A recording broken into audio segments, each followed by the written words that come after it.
Alice's Adventures in Wonderland by Lewis Carroll. Narrated by Jodie Jimenez. Chapter 1. Down the Rabbit Hole.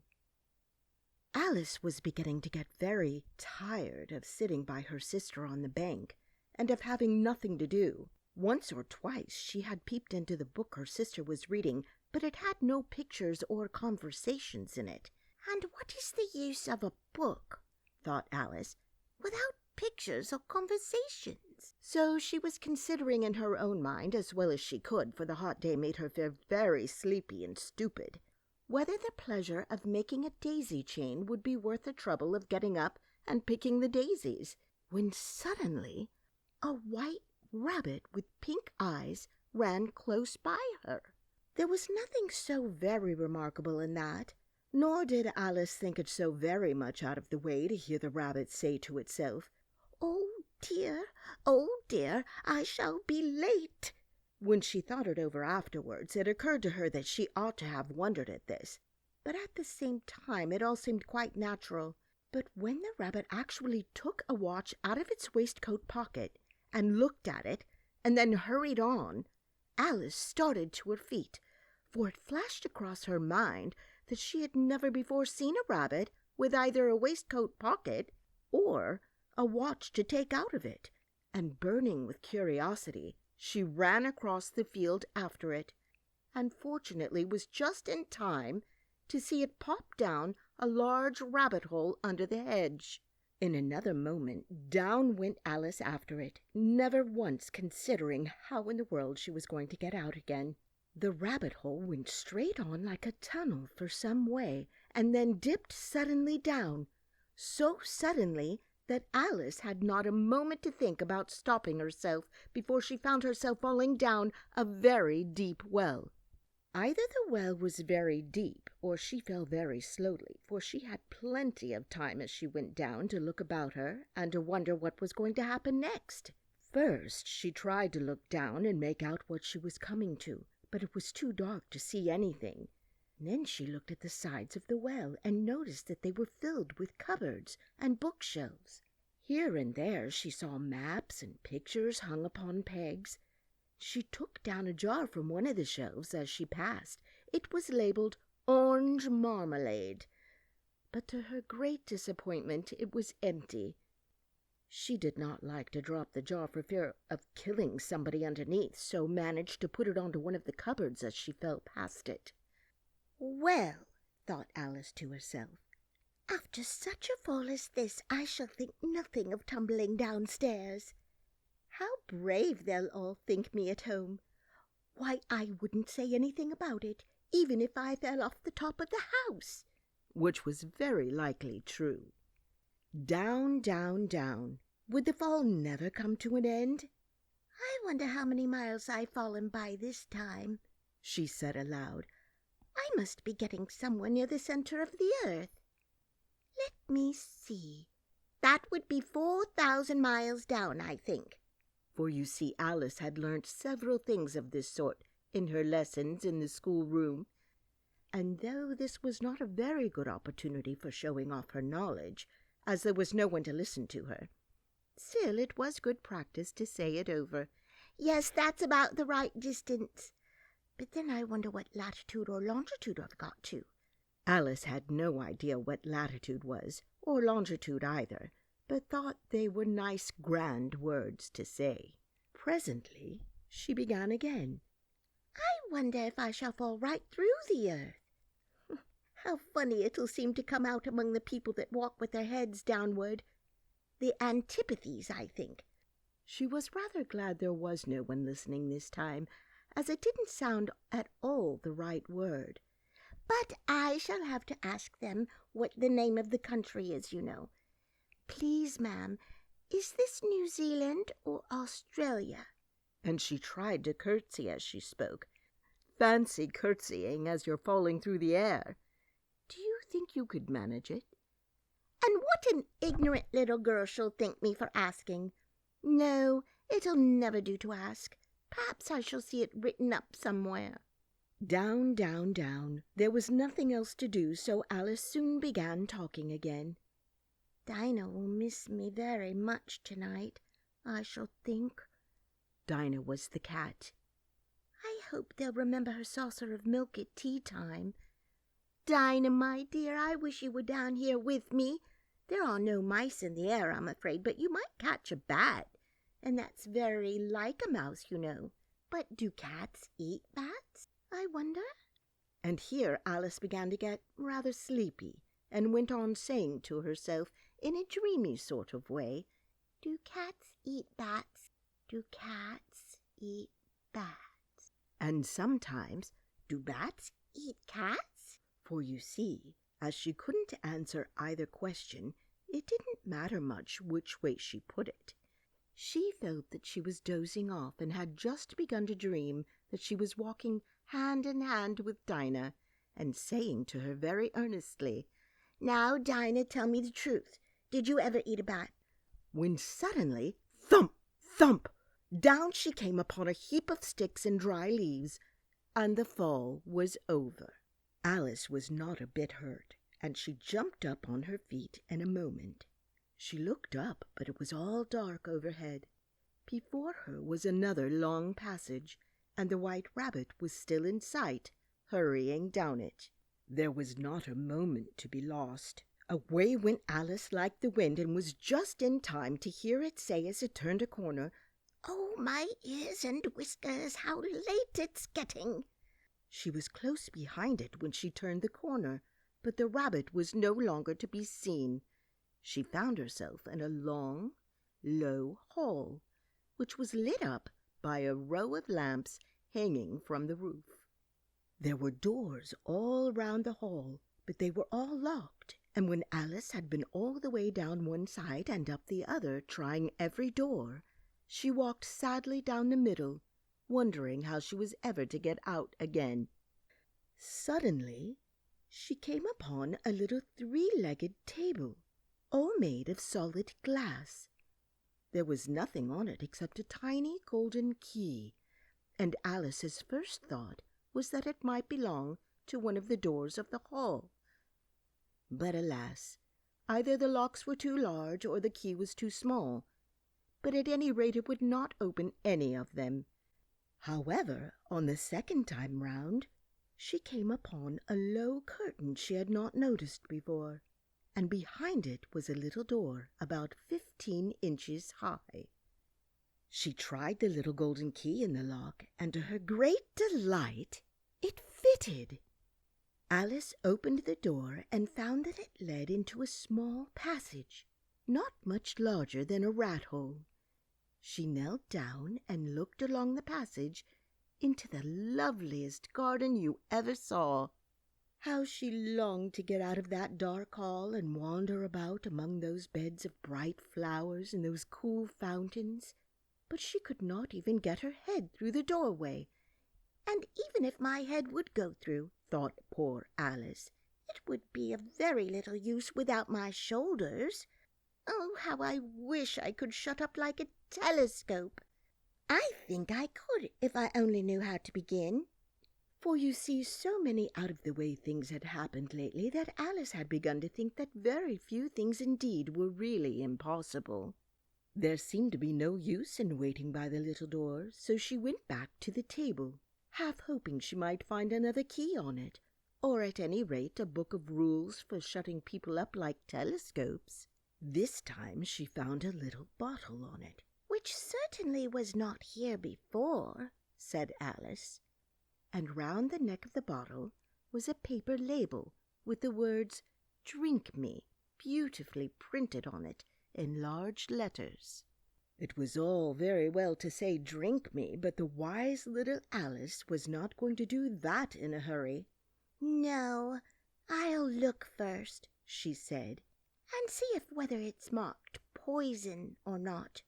For she had read several nice little histories about children who had got burnt and eaten up by wild beasts and other unpleasant things, all because they would not remember the simple rules their friends had taught them, such as that a red-hot poker will burn you if you hold it too long, and that if you cut your finger very deeply with a knife, it usually bleeds, and she had never forgotten that if you drink much from a bottle marked poison, it is almost certain to disagree with you sooner or later.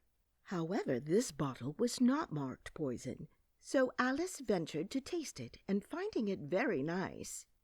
It had, in fact, a sort of mixed flavor of cherry tart, custard, pineapple, roast turkey, toffee, and hot buttered toast. She very soon finished it off. "What a curious feeling," said Alice. "I must be shutting up like a telescope." And so it was indeed. She was now only 10 inches high, and her face brightened up at the thought that she was now the right size for going through the little door into that lovely garden. First, however, she waited for a few minutes to see if she was going to shrink any further. She felt a little nervous about this. "For it might end, you know," said Alice to herself, "in my going out altogether like a candle. I wonder what I should be like then."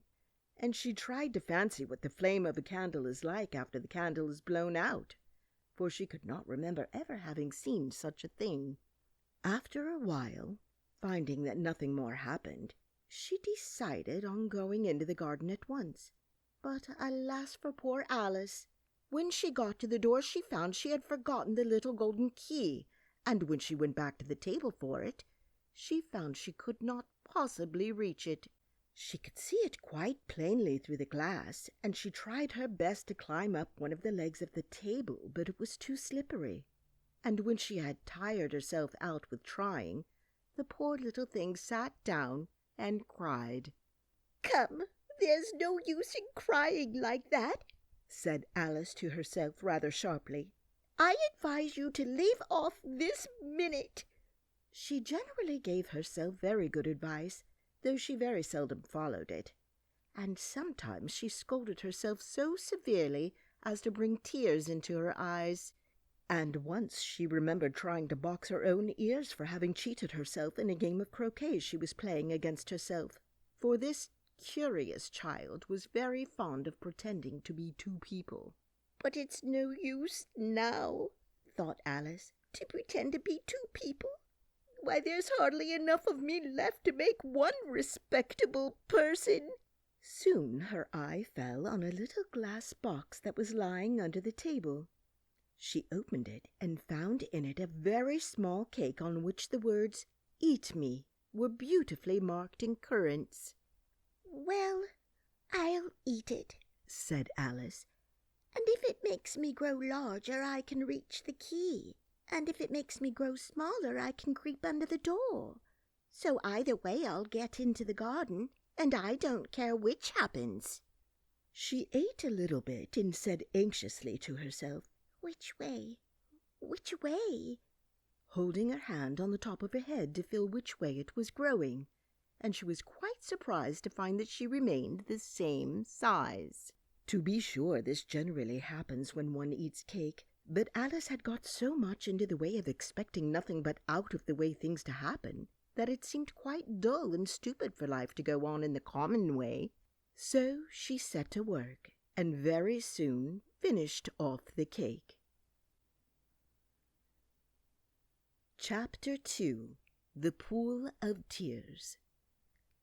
"Curiouser and curiouser," cried Alice. She was so much surprised that for the moment she quite forgot how to speak good English. "Now I'm opening out like the largest telescope that ever was. Goodbye, feet." For when she looked down at her feet, they seemed to be almost out of sight. They were getting so far off. "Oh, my poor little feet. I wonder who will put on your shoes and stockings for you now, dears. I'm sure I shan't be able. I shall be a great deal too far off to trouble myself about you. You must manage the best way you can. But I must be kind to them," thought Alice, "or perhaps they won't walk the way I want to go. Let me see. I'll give them a new pair of boots every Christmas." And she went on planning to herself how she would manage it. "They must go by the carrier," she thought. "and how funny it'll seem sending presents to one's own feet. And how odd the directions will look. Oh dear, what nonsense I'm talking." Just then her head struck against the roof of the hall. In fact, she was now more than 9 feet high, and she at once took up the little golden key and hurried off to the garden door. Poor Alice! It was as much as she could do, lying down on one side to look through into the garden with one eye, but to get through was more hopeless than ever. She sat down and began to cry again. "You ought to be ashamed of yourself," said Alice. "A great girl like you," she might well say this, "to go on crying in this way. Stop this moment, I tell you." But she went on all the same, shedding gallons of tears until there was a large pool all around her, about 4 inches deep and reaching half down the hall. After a time she heard a little pattering of feet in the distance, and she hastily dried her eyes to see what was coming. It was the White Rabbit returning, splendidly dressed, with a pair of white kid gloves in one hand and a large fan in the other. He came trotting along in a great hurry, muttering to himself as he came, "Oh, the Duchess, the Duchess! Oh, won't she be savage if I've kept her waiting?" Alice felt so desperate that she was ready to ask help of anyone. So when the rabbit came near her, she began in a low, timid voice, "If you please, sir." The rabbit started violently, dropped the white kid gloves and the fan, and scurried away into the darkness as hard as he could go. Alice took up the fan and gloves, and as the hall was very hot, she kept fanning herself all the time she went on talking. "Dear, dear, how queer everything is today. And yesterday things went on just as usual. I wonder if I've been changed in the night. Let me think. Was I the same when I got up this morning? I almost think I can remember feeling a little different. But if I'm not the same, the next question is, who in the world am I? Ah, that's the great puzzle." And she began thinking over all the children she knew that were of the same age as herself, to see if she could have been changed for any of them. "I'm sure I'm not Ada," she said, "for her hair grows in such long ringlets, and mine doesn't go in ringlets at all. And I'm sure I can't be Mabel, for I know all sorts of things, and she knows such a very little. Besides, she's she, and I'm I, and, oh dear, how puzzling it all is. I'll try if I know all the things I used to know. Let me see. 4 times 5 is 12, and 4 times 6 is 13, and 4 times 7 is... Oh dear, I shall never get to 20 at that rate. However, the multiplication table doesn't signify. Let's try geography. London is the capital of Paris, and Paris is the capital of Rome, and Rome... No, that's all wrong, I'm certain. I must have been changed for Mabel. I'll try and say, how doth the little... And she crossed her hands on her lap as if she were saying lessons, and began to repeat it. But her voice sounded hoarse and strange, and the words did not come the same way they used to. How doth the little crocodile improve his shining tail, and pour the waters of the Nile on every golden scale? How cheerfully he seems to grin, how neatly spread his claws, and welcome little fishes in with gently smiling jaws. I'm sure those are not the right words, said poor Alice, and her eyes filled with tears again as she went on. I must be Mabel after all, and I shall have to go and live in that poky little house and have next to no toys to play with, and oh, ever so many lessons to learn. No, I've made up my mind about it. If I'm Mabel, I'll stay down here. It'll be no use their putting their heads down and saying, "Come up again, dear." I shall only look up and say, "Who am I then? Tell me that first, and then if I like being that person, I'll come up. If not, I'll stay down here till I'm somebody else. But, oh dear," cried Alice with a sudden burst of tears, "I do wish they would put their heads down. I'm so very tired of being all alone down here." As she said this, she looked down at her hands and was surprised to see that she had put on one of the rabbit's little white kid gloves while she was talking. How can I have done that? She thought. I must be growing small again. She got up and went to the table to measure herself by it, and found that, as nearly as she could guess, she was now about 2 feet high, and was going on shrinking rapidly. She soon found out that the cause of this was the fan she was holding, and she dropped it hastily, just in time to avoid shrinking away altogether.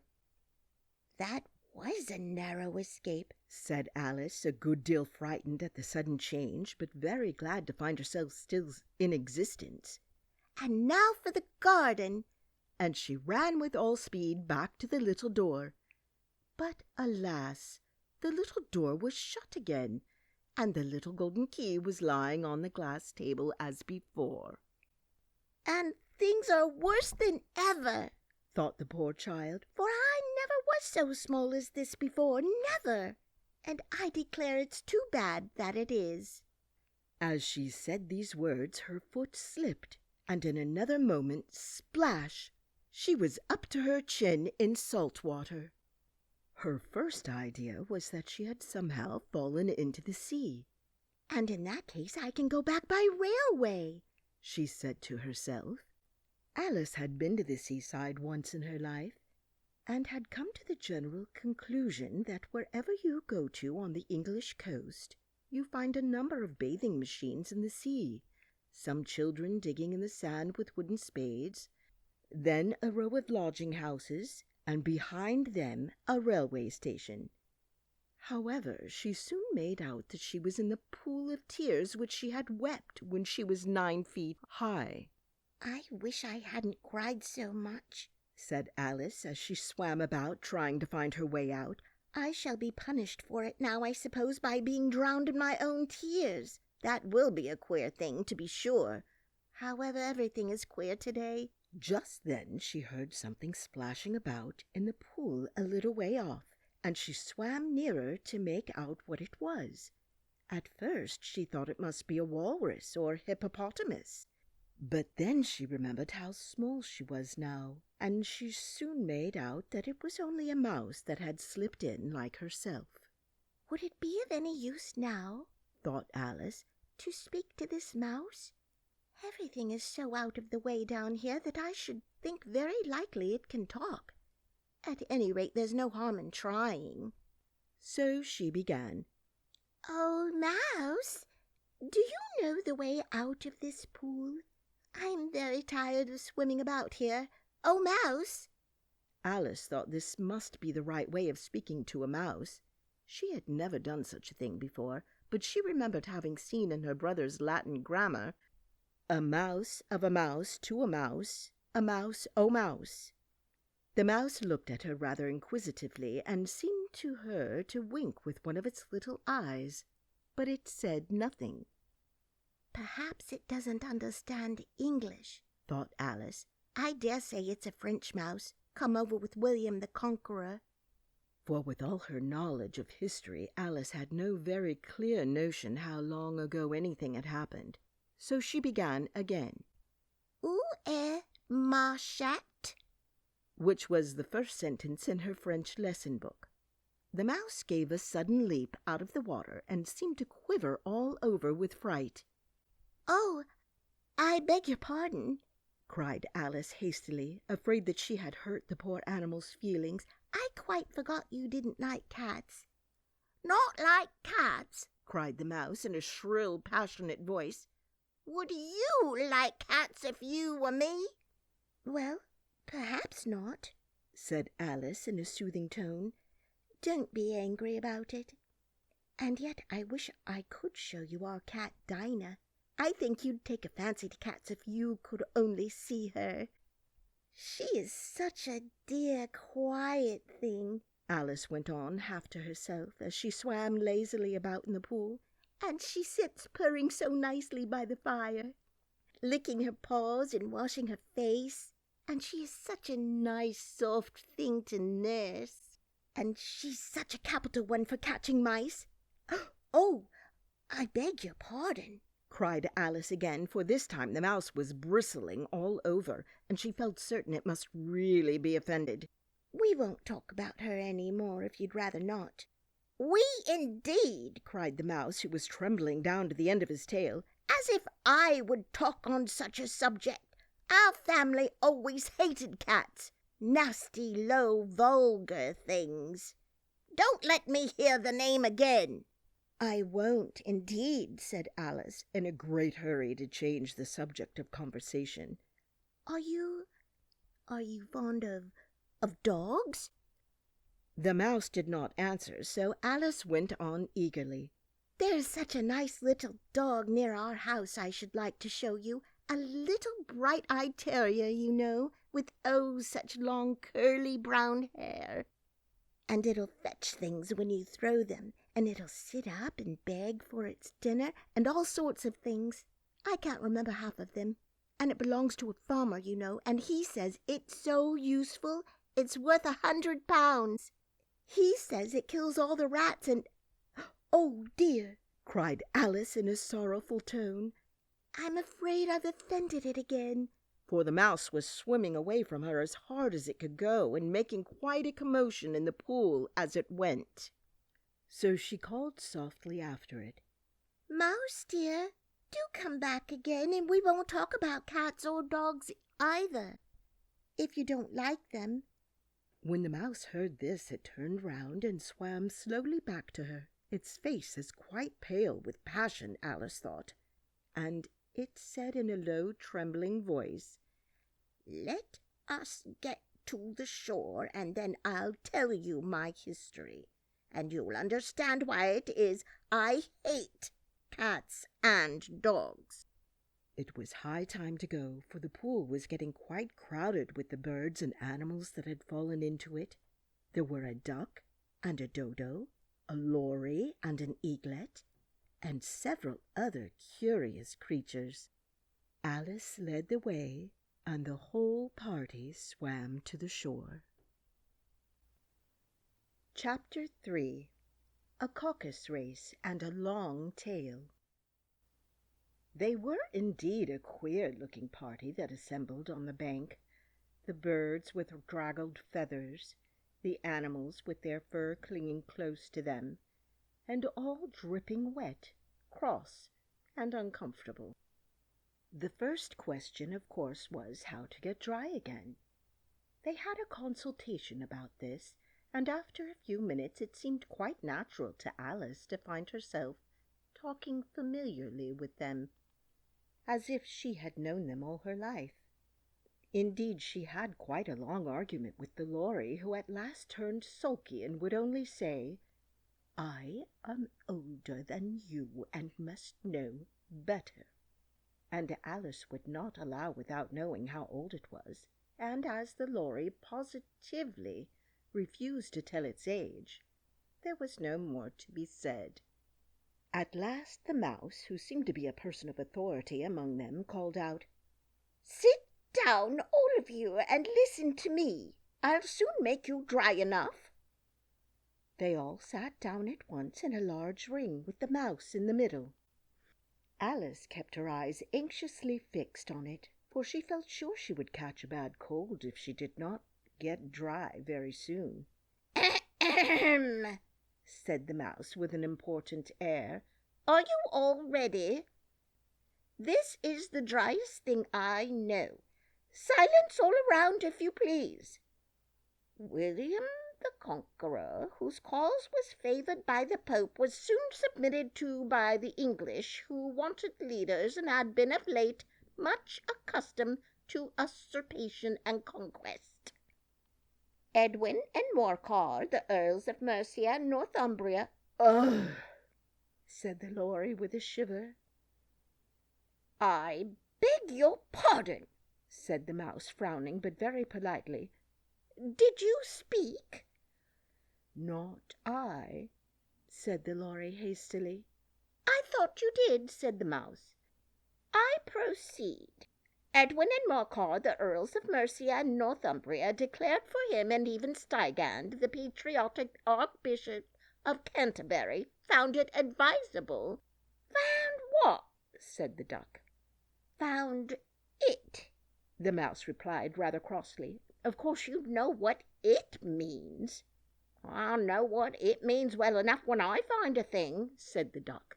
"It's generally a frog or a worm. The question is, what did the Archbishop find?" The mouse did not notice this question, for hurriedly went on. "Found it advisable to go with Edgar Atheling to meet William and offer him the crown. William's conduct at first was moderate, but the insolence of his Normans— How are you getting on now, my dear?" It continued, turning to Alice as it spoke. "As wet as ever," said Alice in a melancholy tone. "It doesn't seem to try me at all." "In that case," said the dodo solemnly, rising to its feet, "I move that the meeting be adjourned for the immediate adoption of more energetic remedies." "Speak English," said the eaglet. "I don't know the meaning of half those long words, and what's more, I don't believe you do either." And the eaglet bent down its head to hide a smile. Some of the other birds tittered audibly.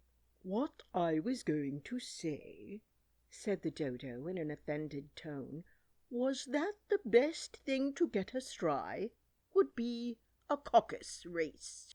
"What is a caucus race?" said Alice.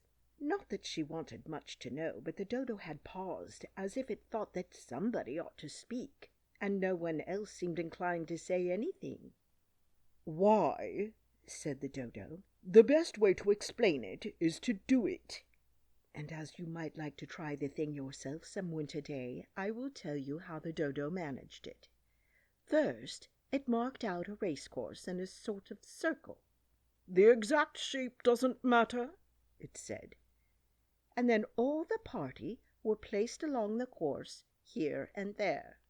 There was no 1, 2, 3 and away, but they began running when they liked and left off when they liked, so that it was not easy to know when the race was over. However, when they had been running half an hour or so and were quite dry again, the dodo suddenly called out, "The race is over!" And they all crowded round it, panting and asking, "But who has won?"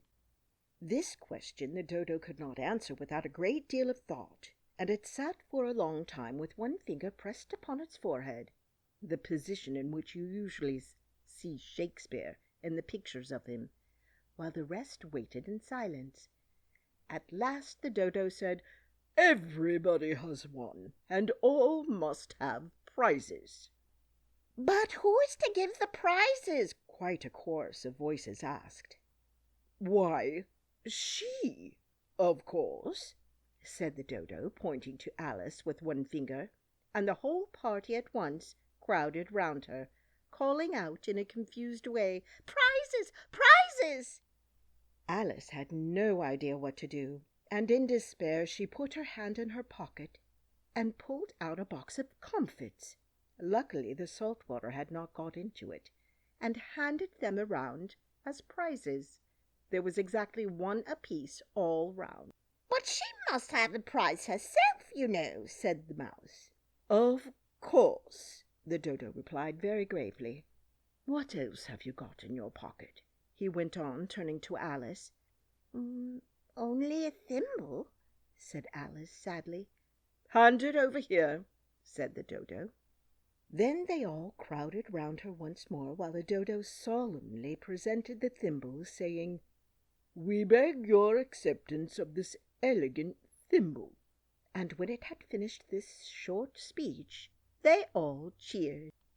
Alice thought the whole thing very absurd, but they all looked so grave that she did not dare to laugh, and as she could not think of anything to say, she simply bowed and took the thimble, looking as solemn as she could. The next thing was to eat the comfits. This caused some noise and confusion, as the large birds complained that they could not taste theirs, and the small ones choked and had to be patted on the back. However, it was over at last, and they sat down again in a ring and begged the mouse to tell them something more. "You promised to tell me your history, you know," said Alice, "and why it is you hate C and D," she added in a whisper, half afraid that it would be offended again. "Mine is a long and sad tale," said the mouse, turning to Alice and sighing. "It is a long tail, certainly," said Alice, looking down with wonder at the mouse's tail. "But why do you call it sad?" And she kept on puzzling about it while the mouse was speaking, so that her idea of the tale was something like this. "Fury said to a mouse that he met in the house, 'Let us both go to law. I will prosecute you. Come, I'll take no denial. We must have a trial. This morning I've nothing to do.' Said the mouse to the cur, 'Such a trial, dear sir, with no jury or judge would be wasting our breath.' 'I'll be judge, I'll be jury,' said cunning old Fury. 'I'll try the whole cause and condemn you to death.'" "You are not attending," said the mouse to Alice severely. "What are you thinking of?" "I beg your pardon," said Alice very humbly. "You had got to the fifth bend, I think." "I had not," cried the mouse sharply and very angrily. "Not?" said Alice, always ready to make herself useful, and looking anxiously about her. "Oh, do let me help to undo it." "I shall do nothing of the sort," said the mouse, getting up and walking away. "You insult me by talking such nonsense." "I didn't mean it," pleaded poor Alice, "but you're so easily offended, you know." The mouse only growled in reply. "Please come back and finish your story," Alice called after it, and the others all joined in chorus. "Yes, please do," but the mouse only shook its head impatiently and walked a little quicker. "What a pity it wouldn't stay," sighed the Lory as soon as it was quite out of sight, and an old crab took the opportunity of saying to her daughter, "Oh, my dear, let this be a lesson to you never to lose your temper." "Hold your tongue, Ma," said the young crab a little snappishly. "You're enough to try the patience of an oyster." "I wish I had our Dinah here. I know I do," said Alice aloud, addressing nobody in particular. "She'd soon fetch it back." "And who is Dinah, if I might venture to ask the question?"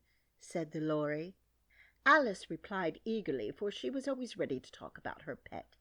"Dinah's our cat, and she's such a capital one for catching mice, you can't think.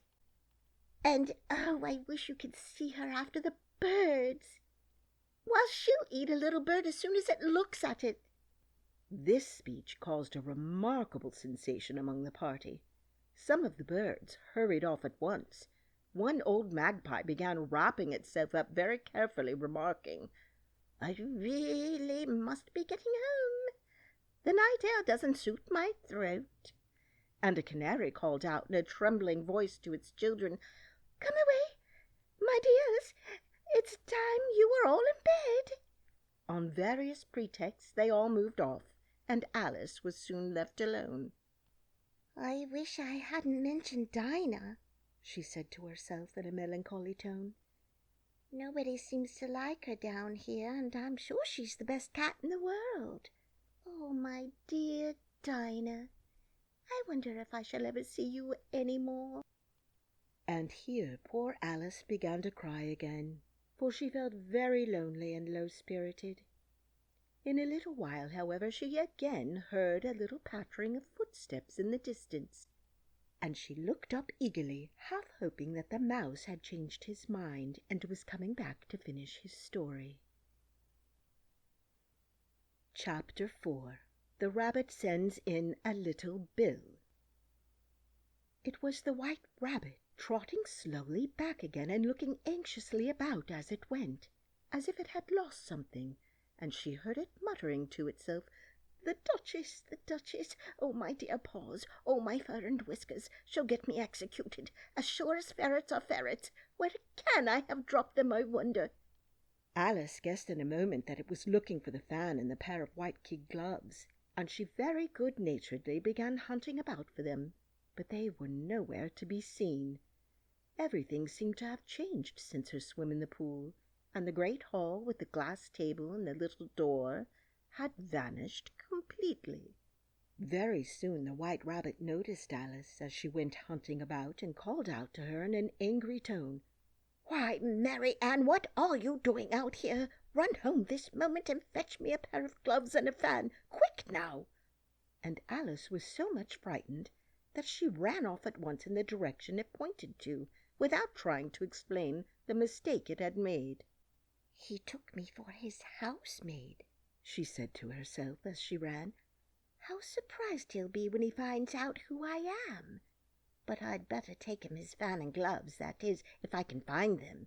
As she said this, she came upon a neat little house, on the door of which was a bright brass plate with the name W. Rabbit engraved upon it. She went in without knocking and hurried upstairs, in great fear lest she would meet the real Mary Ann and be turned out of the house before she had found the fan and gloves. "How queer it seems," Alice said to herself, "to be going messages for a rabbit. I suppose Dinah will be sending me on messages next." And she began fancying the sort of thing that would happen. "Miss Alice, come here directly and get ready for your walk." "Coming in a minute, nurse. But I've got to see that the mouse doesn't get out." "Only I don't think," Alice went on, "that they'd let Dinah stop in the house if it began ordering people about like that." By this time she had found her way into a tidy little room with a table in the window, and on it, as she had hoped, a fan and 2 or 3 pairs of tiny white kid gloves. She took up the fan and a pair of the gloves and was just about to leave the room when her eye fell upon a little bottle that stood near the looking-glass. There was no label this time with the words "Drink me," but nevertheless she uncorked it and put it to her lips. "I know something interesting is sure to happen," she said to herself, "whenever I eat or drink anything, so I'll just see what this little bottle does. I do hope it'll make me grow large again, for really I'm quite tired of being such a tiny little thing." It did so indeed, and much sooner than she had expected. Before she had drunk half the bottle she found her head pressing against the ceiling, and had to stoop to save her neck from being broken. She hastily put down the bottle, saying to herself, "That's quite enough. I hope I shan't grow any more. As it is, I can't get out at the door. I do wish I hadn't drunk quite so much." Alas, it was too late to wish that. She went on growing and very soon had to kneel down on the floor. In another minute there was not even room for this, and she tried the effect of lying down with one elbow against the door, and the other arm curled around her head. Still, she went on growing, and as a last resort she put one arm out of the window and one foot up the chimney, and said to herself, "Now I can do no more. Whatever happens, what will become of me?" Luckily for Alice, the little magic bottle had now had its full effect, and she grew no larger. Still, it was very uncomfortable, and as there seemed to be no sort of chance of her ever getting out of the room again, no wonder she felt unhappy. "It was much pleasanter at home," thought poor Alice, "when one wasn't always growing larger and smaller and being ordered about by mice and rabbits. I almost wish I hadn't gone down that rabbit hole. And yet it's rather curious, this sort of life. I do wonder what can have happened to me. When I used to read fairy tales, I fancied that kind of thing never happened, and now here I am in the middle of one. There ought to be a book written about me. That there ought. And when I grow up, I'll write one. But I'm grown now," she added in a sorrowful tone. "At least there's no room to grow up any more here. But then," thought Alice, "shall I never get any older than I am now? That'll be a comfort one way, never to be an old woman. But then always to have lessons to learn. Oh, I shouldn't like that." "Oh, you foolish Alice," she answered herself. "How can you learn lessons in here? Why, there's hardly room for you, and no room at all for any lesson books."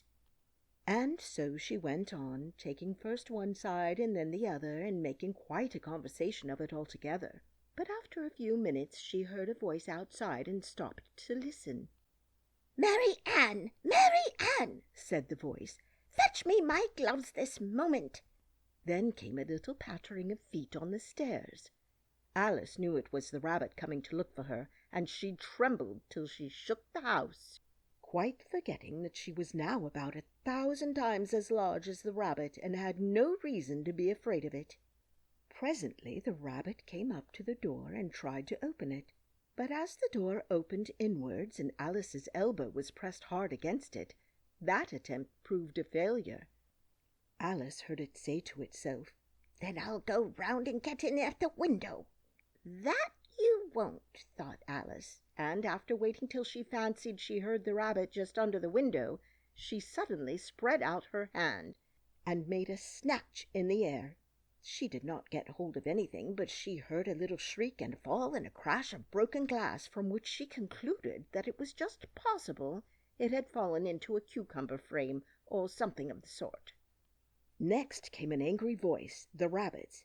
"Pat, Pat, where are you?" And then a voice she had never heard before. "Sure then, I'm here digging for apples, your honor." "Digging for apples indeed," said the rabbit angrily.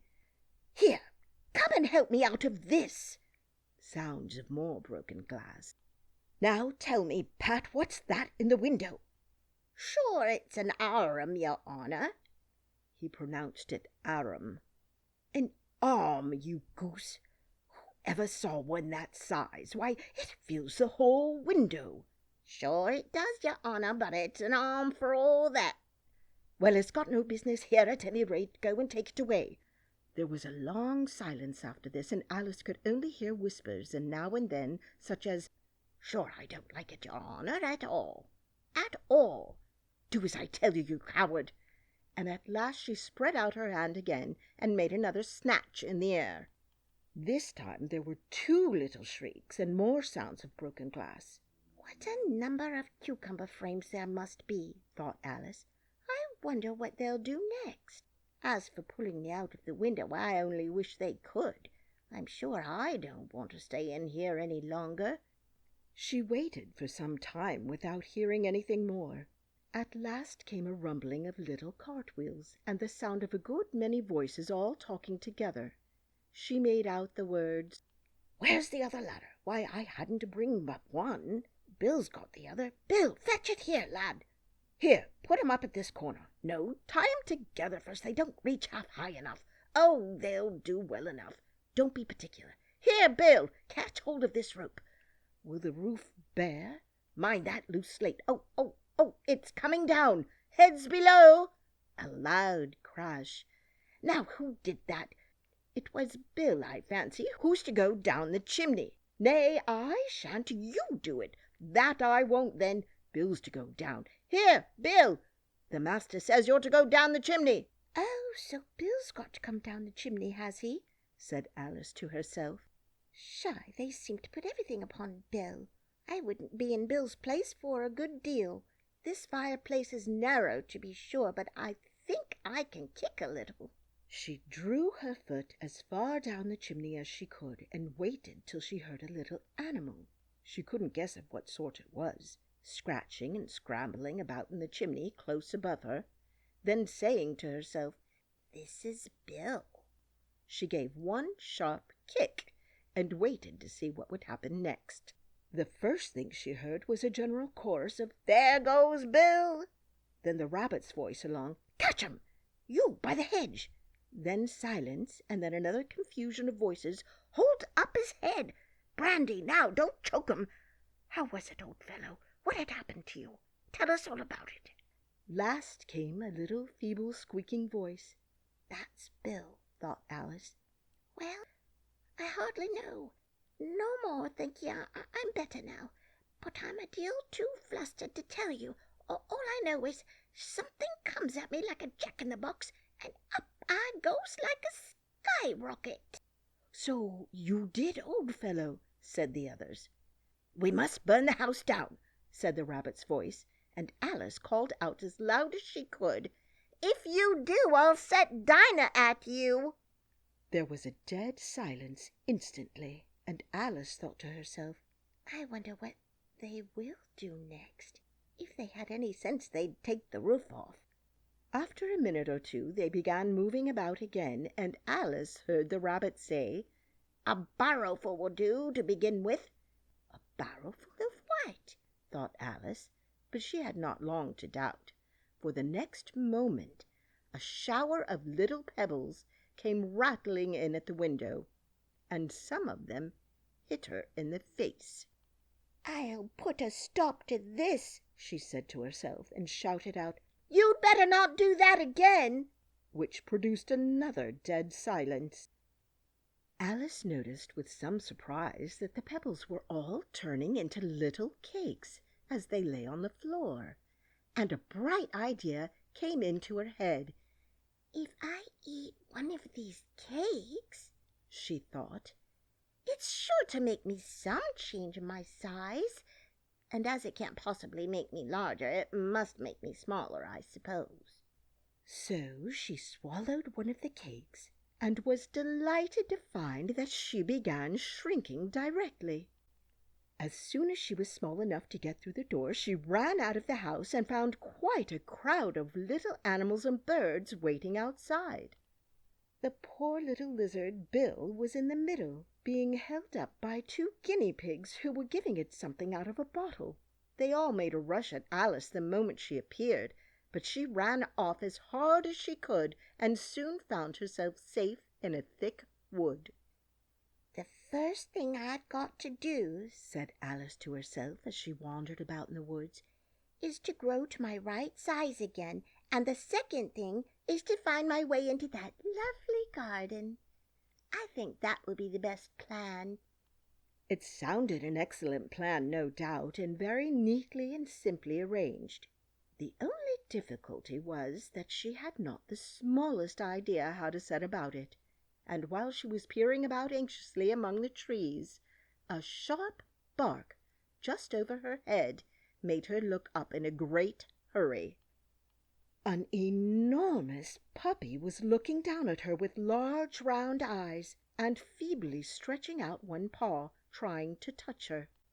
"Poor little thing," said Alice in a coaxing tone, and she tried hard to whistle to it, but she was terribly frightened all the time at the thought that it might be hungry, in which case it would be very likely to eat her up in spite of all her coaxing. Hardly knowing what she did, she picked up a little bit of stick and held it out to the puppy, whereupon the puppy jumped into the air off all its feet at once with a yelp of delight and rushed at the stick and made believe to worry it. Then Alice dodged behind a great thistle to keep herself from being run over, and the moment she appeared on the other side, the puppy made another rush at the stick and tumbled head over heels in its hurry to get hold of it. Then Alice, thinking it was very like having a game of play with a cart horse, and expecting every moment to be trampled under its feet, ran around the thistle again. Then the puppy began a series of short charges at the stick, running a very little way forwards each time and a long way back, and barking hoarsely all the while, till at last it sat down a good way off, panting, with its tongue hanging out of its mouth and its great eyes half shut. This seemed to Alice a good opportunity for making her escape, so she set off at once and ran till she was quite tired and out of breath, until the puppy's bark sounded quite faint in the distance. "And yet what a dear little puppy it was," said Alice, as she leant against a buttercup to rest herself, and fanned herself with one of the leaves. "I should have liked teaching it tricks very much, if I'd only been the right size to do it. Oh dear, I'd nearly forgotten that I've got to grow up again. Let me see, how is it to be managed? I suppose I ought to eat or drink something or other, but the great question is, what?" The great question certainly was what. Alice looked all around her at the flowers and the blades of grass, but she did not see anything that looked like the right thing to eat or drink under the circumstances. There was a large mushroom growing near her, about the same height as herself, and when she had looked under it, and on both sides of it, and behind it, It occurred to her that she might as well look and see what was on the top of it. She stretched herself up on tiptoe and peeped over the edge of the mushroom, and her eyes immediately met those of a large blue caterpillar that was sitting on the top with its arms folded, quietly smoking a long hookah, and taking not the smallest notice of her or of anything else. Chapter 5. Advice from a Caterpillar. The caterpillar and Alice looked at each other for some time in silence. At last the caterpillar took the hookah out of its mouth and addressed her in a languid, sleepy voice. "Who are you?" said the caterpillar. This was not an encouraging opening for a conversation. Alice replied rather shyly, I hardly know, sir, just at present. At least I know who I was when I got up this morning, but I think I must have been changed several times since then." "What do you mean by that?" said the caterpillar sternly. "Explain yourself." "I can't explain myself, I'm afraid, sir," said Alice, "because I'm not myself, you see." "I don't see," said the caterpillar. "I am afraid I can't put it more clearly," Alice replied very politely, "for I can't understand it myself to begin with, and being so many different sizes in a day is very confusing." "It isn't," said the caterpillar. "Well, perhaps you haven't found it so yet," said Alice. "but when you have to turn into a chrysalis, you will some day, you know, and then after that into a butterfly, I should think you'll feel it a little queer, won't you?" "Not a bit," said the caterpillar. "Well, perhaps your feelings may be different," said Alice. "All I know is it would be very queer to me." "You?" said the caterpillar contemptuously. "Who are you?" Which brought them back again to the beginning of the conversation.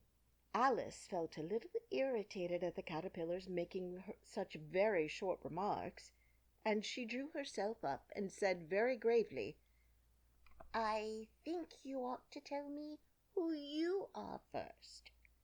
"Why?" said the caterpillar.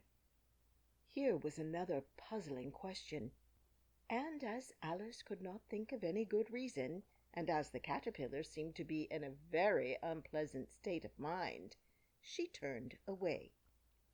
"Come back," the caterpillar called after her. "I've something important to say." This sounded promising, certainly. Alice turned and came back again. "Keep your temper," said the caterpillar. "Is that all?" said Alice, swallowing down her anger as well as she could. "No," said the caterpillar. Alice thought she might as well wait, as she had nothing else to do, and perhaps after all it might tell her something worth hearing.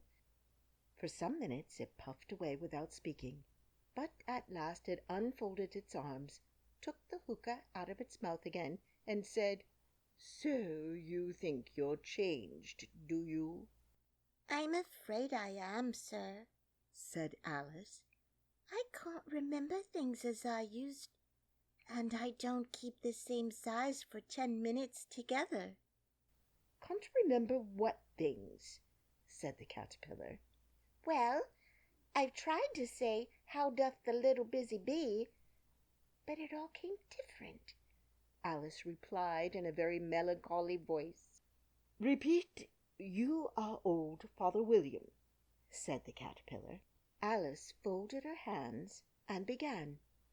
"You are old, Father William," the young man said, "and your hair has become very white, and yet you incessantly stand on your head. Do you think at your age it is right?" "In my youth," Father William replied to his son, "I feared it might injure the brain, but now that I'm perfectly sure I have none, why I do it again and again." "You are old," said the youth, "as I mentioned before. You have grown most uncommonly fat. Yet you turned a back somersault in at the door. Pray, what is the reason of that?" In my youth, said the sage as he shook his grey locks, I kept all my limbs very supple. By the use of this ointment, 1 shilling the box, allow me to sell you a couple. You are old, said the youth, and your jaws are too weak for anything tougher than suet. Yet you finished the goose with the bones and the beak. Pray, how did you manage to do it? In my youth, said his father, I took to the law and argued each case with my wife, and the muscular strength which it gave to my jaw has lasted the rest of my life. You are old, said the youth. One would hardly suppose that your eye was as steady as ever, yet you balanced an eel on the end of your nose. What made you so awfully clever? I have answered 3 questions, and that is enough, said his father. Don't give yourself airs. Do you think I can listen all day to such stuff? Be off, or I'll kick you downstairs. That is not said right, said the caterpillar. Not quite right, I'm afraid, said Alice timidly.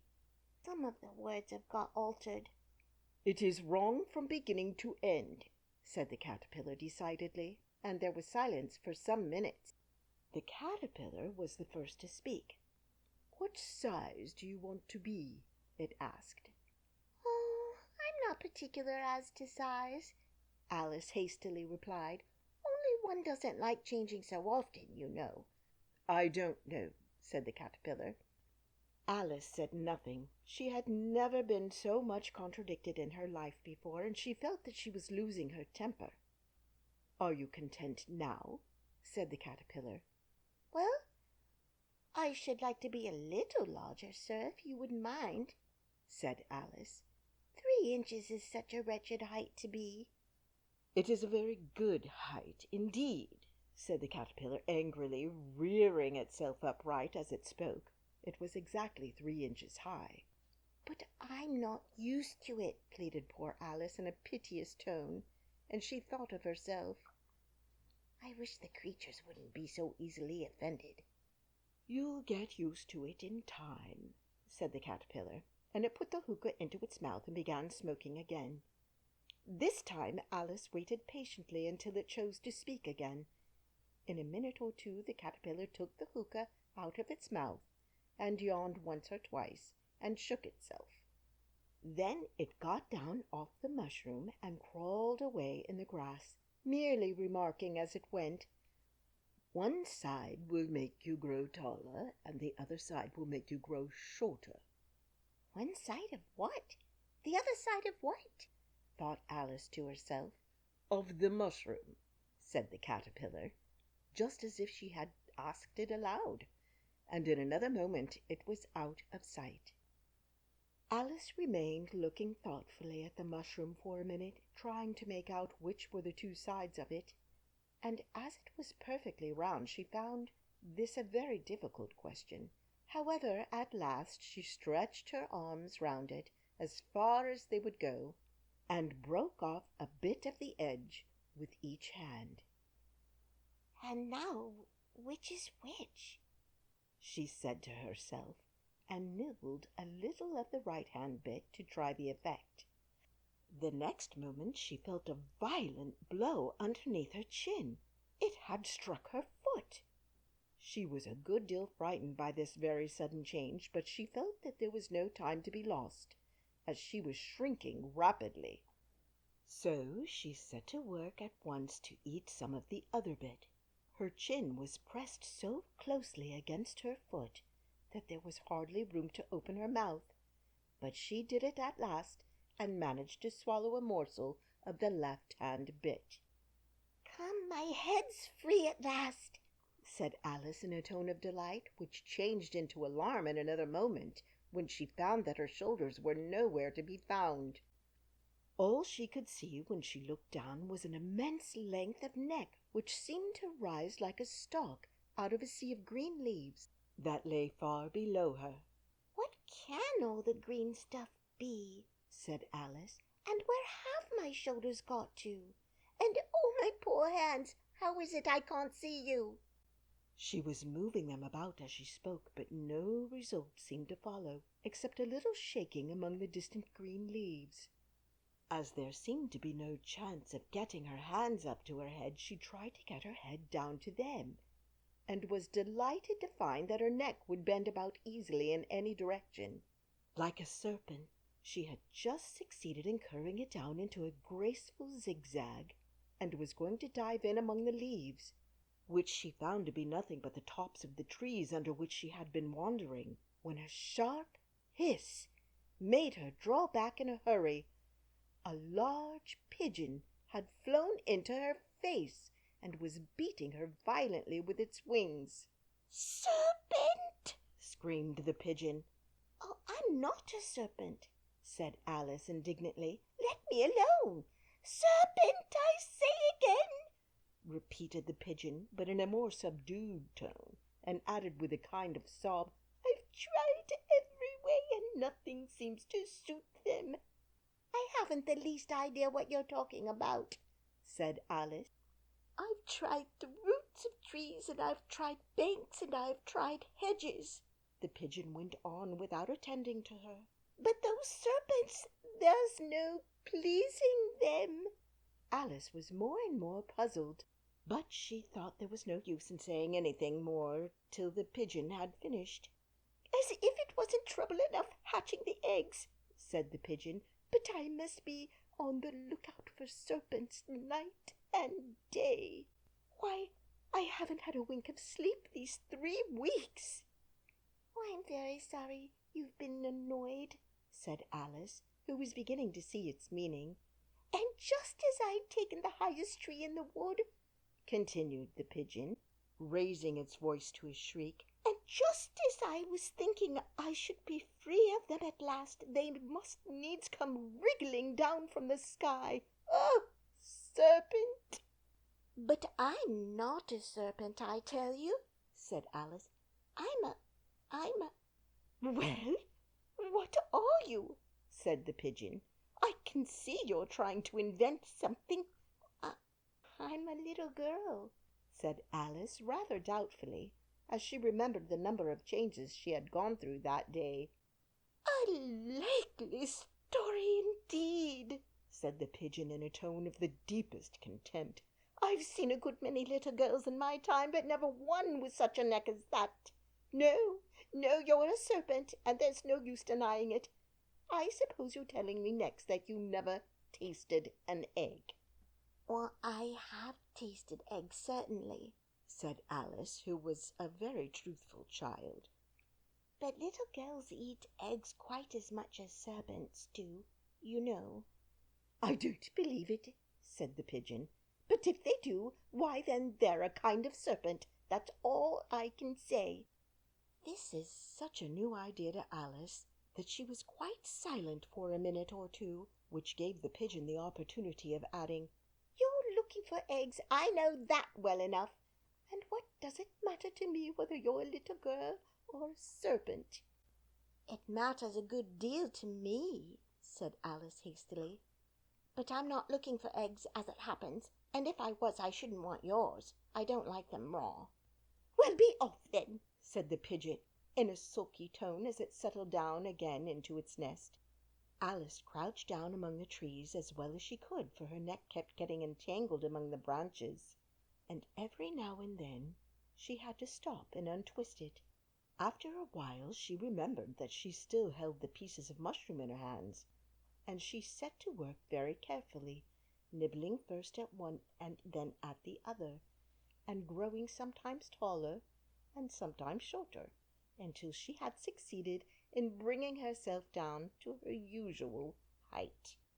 It was so long since she had been anything near the right size that it felt quite strange at first, but she got used to it in a few minutes and began talking to herself as usual. "Come, there's half my plan done now. How puzzling all these changes are. I'm never sure what I'm going to be from one minute to another. However, I've got back to my right size. The next thing is to get into that beautiful garden. How is that to be done, I wonder?" As she said this, she came suddenly upon an open place, with a little house in it about 4 feet high. "Whoever lives there?" thought Alice. It'll never do to come upon them this size. Why, I should frighten them out of their wits." So she began nibbling at the right-hand bit again, and did not venture to go near the house till she had brought herself down to 9 inches high. Chapter 6. Pig and Pepper. For a minute or two she stood looking at the house and wondering what to do next, when suddenly a footman in livery came running out of the wood. She considered him to be a footman because he was in livery. Otherwise, judging by his face only, she would have called him a fish, and rapped loudly at the door with his knuckles. It was opened by another footman in livery, with a round face and large eyes like a frog, and both footmen, Alice noticed, had powdered hair that had curled all over their heads. She felt very curious to know what it was all about, and crept a little way out of the wood to listen. The fish footman began by producing from under his arm a great letter nearly as large as himself, and this he handed over to the other, saying in a solemn tone, "For the Duchess, an invitation from the Queen to play croquet." The frog footman repeated in the same solemn tone, only changing the order of the words a little, "From the Queen, an invitation for the Duchess to play croquet." Then they both bowed low, and their curls got entangled together. Alice laughed so much at this that she had to run back into the wood for fear of their hearing her, and when she next peeped out, the fish footman was gone, and the other was sitting on the ground near the door, staring stupidly up into the sky. Alice went timidly up to the door and knocked. "There's no sort of use in knocking," said the footman, "and that for 2 reasons. First, because I'm on the same side of the door as you are. Secondly, because they're making such a noise inside, no one could possibly hear you." And certainly there was a most extraordinary noise going on within, a constant howling and sneezing, and every now and then a great crash, as if a dish or kettle had been broken to pieces. "Please, then," said Alice, "how am I to get in?" "There might be some sense in your knocking," the footman went on without attending to her, "if we had the door between us. For instance, if you were inside, you might knock and I could let you out, you know." He was looking up into the sky all the time he was speaking, and this Alice thought decidedly uncivil. "But perhaps he can't help it," she said to herself. "His eyes are so very nearly at the top of his head. But at any rate he might answer questions. How am I to get in?" she repeated aloud. "I shall sit here," the footman remarked, "till tomorrow." At this moment the door of the house opened, and a large plate came skimming out, straight at the footman's head. It just grazed his nose and broke to pieces against one of the trees behind him. "Or next day, maybe," the footman continued in the same tone, exactly as if nothing had happened. "How am I to get in?" asked Alice again in a louder tone. "Are you to get in at all?" said the footman. "That's the first question, you know." It was no doubt, only Alice did not like to be told so. "It's really dreadful," she muttered to herself. "the way all the creatures argue. It's enough to drive one crazy." The footman seemed to think this a good opportunity for repeating his remark with variations. "I shall sit here," he said, "on and off for days and days." "But what am I to do?" said Alice. "Anything you like," said the footman, and began whistling. "Oh, there's no use talking to him," said Alice desperately. "He's perfectly idiotic." And she opened the door and went in. The door led right into a large kitchen, which was full of smoke from one end to the other. The Duchess was sitting on a 3-legged stool in the middle, nursing a baby. The cook was leaning over the fire, stirring a large cauldron, which seemed to be full of soup. "There's certainly too much pepper in that soup," Alice said to herself, as well as she could for sneezing. There was certainly too much of it in the air. Even the Duchess sneezed occasionally, and as for the baby, it was sneezing and howling alternately without a moment's pause. The only things in the kitchen that did not sneeze were the cook and a large cat, which was sitting on the hearth and grinning from ear to ear. "Please, would you tell me," said Alice a little timidly, for she was not quite sure whether it was good manners for her to speak first, "why your cat grins like that?" "It's a Cheshire cat," said the Duchess, "and that's why." "Pig!" She said the last word with such sudden violence that Alice quite jumped. But she saw in another moment that it was addressed to the baby and not to her. So she took courage and went on again. "I didn't know that Cheshire cats always grinned. In fact, I didn't know that cats could grin." "They all can," said the Duchess, "and most of them do." "I don't know of any that do," said Alice very politely, feeling quite pleased to have got into a conversation. "You don't know much," said the Duchess, "and that's a fact." Alice did not at all like the tone of this remark, and thought it would be as well to introduce some other subject of conversation. While she was trying to fix on one, the cook took the cauldron of soup off the fire, and at once set to work throwing everything within her reach at the Duchess and the baby. The fire irons came first, then followed a shower of saucepans, plates, and dishes.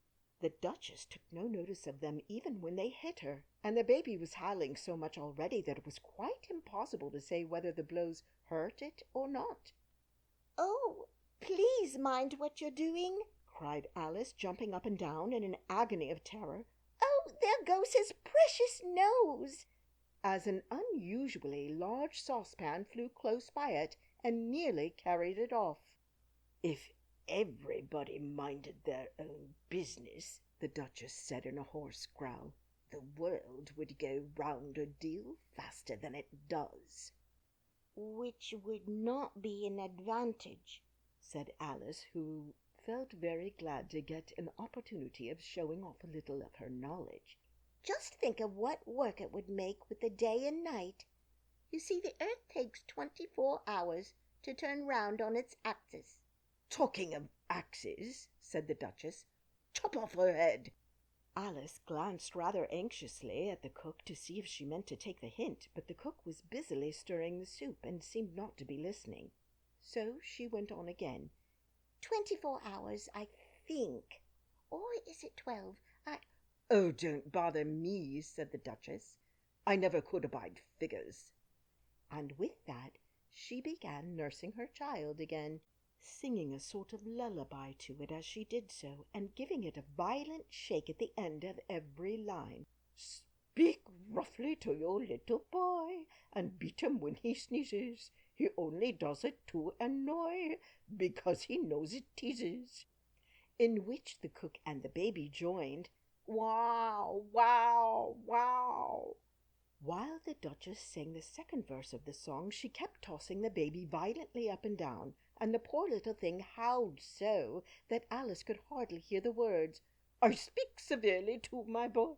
I beat him when he sneezes, for he can thoroughly enjoy the pepper when he pleases. Wow, wow, wow." "Here, you may nurse it a bit if you like," the Duchess said to Alice, flinging the baby at her as she spoke. "I must go and get ready to play croquet with the Queen." And she hurried out of the room. The cook threw a frying pan after her as she went out, but it just missed her. Alice caught the baby with some difficulty, as it was a queer-shaped little creature and held out its arms and legs in all directions. "Just like a starfish," thought Alice. The poor little thing was snorting like a steam engine when she caught it, and kept doubling itself up and straightening itself out again, so that altogether for the first minute or two it was as much as she could do to hold it. As soon as she made out the proper way of nursing it, which was to twist it up into a sort of knot and then keep tight hold of its right ear and left foot so as to prevent its undoing itself, she carried it out into the air. If I don't take this child away with me, thought Alice, they're sure to kill it in a day or two. Wouldn't it be murder to leave it behind? She said the last words out loud, and the little thing grunted in reply. It had left off sneezing by this time. Don't grunt, said Alice. That's not at all a proper way of expressing yourself. The baby grunted again, and Alice looked very anxiously into its face to see what was the matter with it. There could be no doubt that it had a very turned-up nose, much more like a snout than a real nose, and its eyes were getting extremely small for a baby. Altogether, Alice did not like the look of the thing at all. But perhaps it was only sobbing, she thought, and looked into its eyes again to see if there were any tears. No, there were no tears. If you're going to turn into a pig, my dear, said Alice seriously, I'll have nothing more to do with you. Mind now. The poor little thing sobbed again or grunted. It was impossible to say which, and they went on for some time while in silence. Alice was just beginning to think to herself, now what am I to do with this creature when I get it home? When it grunted again so violently that she looked down into its face in some alarm. This time there could be no mistake about it.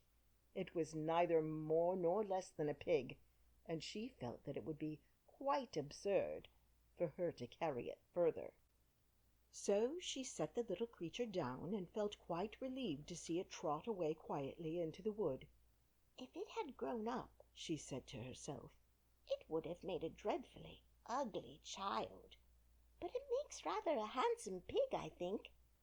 And she began thinking over other children she knew, who might do very well as pigs, and was just saying to herself, if one only knew the right way to change them, when she was a little startled by seeing the Cheshire Cat sitting on a bough of a tree a few yards off. The cat only grinned when it saw Alice. It looked good-natured, she thought. Still, it had very long claws and a great many teeth, so she felt that it ought to be treated with respect. Cheshire Puss, she began rather timidly, as she did not at all know whether it would like the name.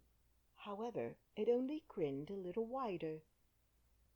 Come, it's pleased so far, thought Alice, and she went on. Would you tell me, please, which way I ought to go from here?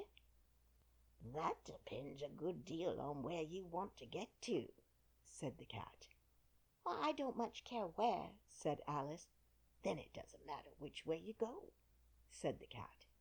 So long as I get somewhere, Alice added as an explanation.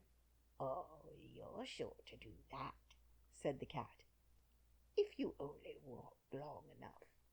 Alice felt that this could not be denied, so she tried another question. What sort of people live about here? In that direction, the cat said, waving its right paw round, lives a hatter. And in that direction, waving the other paw, lives a March Hare. Visit either you like, they're both mad. But I don't want to go among mad people, Alice remarked. Oh, you can't help that, said the cat. We're all mad here. I'm mad. You're mad. How do you know I'm mad? said Alice. You must be, said the cat, or you wouldn't have come here. Alice didn't think that proved it at all. However, she went on. And how do you know that you're mad? To begin with, said the cat, a dog's not mad. You grant that? I suppose so, said Alice. Well, then, the cat went on, you see, a dog growls when it's angry and wags its tail when it's pleased. Now, I growl when I'm pleased and wag my tail when I'm angry. Therefore, I'm mad. I call it purring, not growling, said Alice. Call it what you like, said the cat. Do you play croquet with the Queen today? I should like it very much, said Alice, but I haven't been invited yet. "You'll see me there," said the cat, and vanished. Alice was not much surprised at this. She was getting so used to queer things happening. While she was looking at the place where it had been, it suddenly appeared again. "By the by, what became of the baby?" said the cat. "I'd nearly forgotten to ask." "It turned into a pig," Alice quietly said, just as if it had come back in a natural way. "I thought it would," said the cat, and vanished again. Alice waited a little, half expecting to see it again, but it did not appear, and after a minute or two she walked on in the direction in which the March Hare was said to live. "I've seen hatters before," she said to herself. "The March Hare will be much the most interesting, and perhaps this is May. It won't be raving mad, at least not so mad as it was in March." As she said this, she looked up, and there was the cat again, sitting on a branch of a tree. "Did you say pig or fig?" said the cat. "I said pig," replied Alice, "and I wish you wouldn't keep appearing and vanishing so suddenly. You make one quite giddy." "All right," said the cat, and this time it vanished quite slowly, beginning with the end of the tail and ending with the grin, which remained some time after the rest of it had gone. "Well, I've often seen a cat without a grin," thought Alice, "but a grin without a cat? It's the most curious thing I ever saw in my life." She had not gone much farther before she came in sight of the house of the March Hare. She thought it must be the right house because the chimneys were shaped like ears, and the roof was thatched with fur. It was so large a house that she did not like to go nearer till she had nibbled some more of the left-hand bit of mushroom, and raised herself to walk about 2 feet high. Even then she walked up towards it rather timidly, saying to herself, "Suppose it should be raving mad after all. I almost wish I'd gone to see the hatter instead." Chapter 7. A Mad Tea Party. There was a table set out under a tree in front of the house, and the March Hare and the Hatter were having tea at it. A dormouse was sitting between them, fast asleep, and the other two were using it as a cushion, resting their elbows on it and talking over its head. "Very uncomfortable for the dormouse," thought Alice. "Only as it's asleep, I suppose it doesn't mind." The table was a large one, but the three were all crowded together at one corner of it. "No room! No room!" they cried out when they saw Alice coming. "There's plenty of room," said Alice indignantly, and she sat down in a large armchair at one end of the table. "Have some wine," the March Hare said in an encouraging tone. Alice looked all round the table, but there was nothing on it but tea. "I don't see any wine," she remarked. "There isn't any," said the March Hare. "Then it isn't very civil of you to offer it," said Alice angrily. "It wasn't very civil of you to sit down without being invited," said the March Hare. "I didn't know it was your table," said Alice. "It's laid for a great many more than 3. "Your hair wants cutting," said the Hatter. He had been looking at Alice for some time with great curiosity, and this was his first speech. "You should learn not to make personal remarks," Alice said with some severity. "It's very rude." The Hatter opened his eyes very wide on hearing this, but all he said was, "Why is a raven like a writing desk?" "Come, we shall have some fun now," thought Alice. "I'm glad they've begun asking riddles. I believe I can guess that," she added aloud. "Do you mean that you think you can find out the answer to it?" said the March Hare. "Exactly so," said Alice. "Then you should say what you mean," the March Hare went on. "I do," Alice hastily replied, At least I mean what I say. That's the same thing, you know." "Not the same thing a bit," said the Hatter. "You might just as well say that I see what I eat is the same thing as I eat what I see." "You might just as well say," added the March Hare, "that I like what I get is the same thing as I get what I like." "You might just as well say," added the Dormouse, who seemed to be talking in his sleep, "that I breathe when I sleep is the same thing as I sleep when I breathe." "It is the same thing with you," said the Hatter. And here the conversation dropped, and the party sat silent for a minute, while Alice thought over all she could remember about ravens and writing desks, which wasn't much. The Hatter was the first to break the silence. "What day of the month is it?" he said, turning to Alice. He had taken his watch out of his pocket and was looking at it uneasily, shaking it every now and then and holding it to his ear. Alice considered a little and then said, "The 4th." "2 days wrong," sighed the Hatter. "I told you butter wouldn't suit the works," he added, looking angrily at the March Hare. "It was the best butter," the March Hare meekly replied. "Yes, but some crumbs must have got in as well," the Hatter grumbled. "You shouldn't have put it in with the bread knife." The March Hare took the watch and looked at it gloomily. Then he dipped it into his cup of tea and looked at it again, but he could think of nothing better to say than his first remark. "It was the best butter, you know." Alice had been looking over his shoulder with some curiosity. "What a funny watch," she remarked. "It tells the day of the month and doesn't tell what o'clock it is." "Why should it?" muttered the Hatter. "Does your watch tell you what year it is?" "Of course not," Alice replied very readily. "But that's because it stays the same year for such a long time together." "Which is just the case with mine," said the Hatter. Alice felt dreadfully puzzled. The Hatter's remark seemed to have no sort of meaning in it, and yet it was certainly English.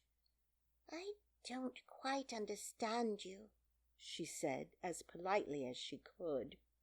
"The Dormouse is asleep again," said the Hatter, and he poured a little hot tea upon its nose. The Dormouse shook its head impatiently and said, without opening its eyes, Of course, just what I was going to remark myself." "Have you guessed the riddle yet?" the Hatter said, turning to Alice again. "No, I give it up," Alice replied.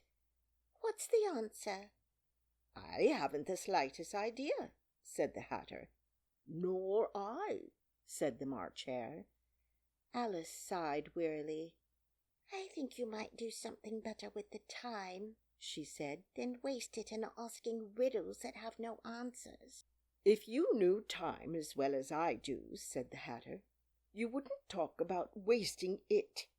It's him."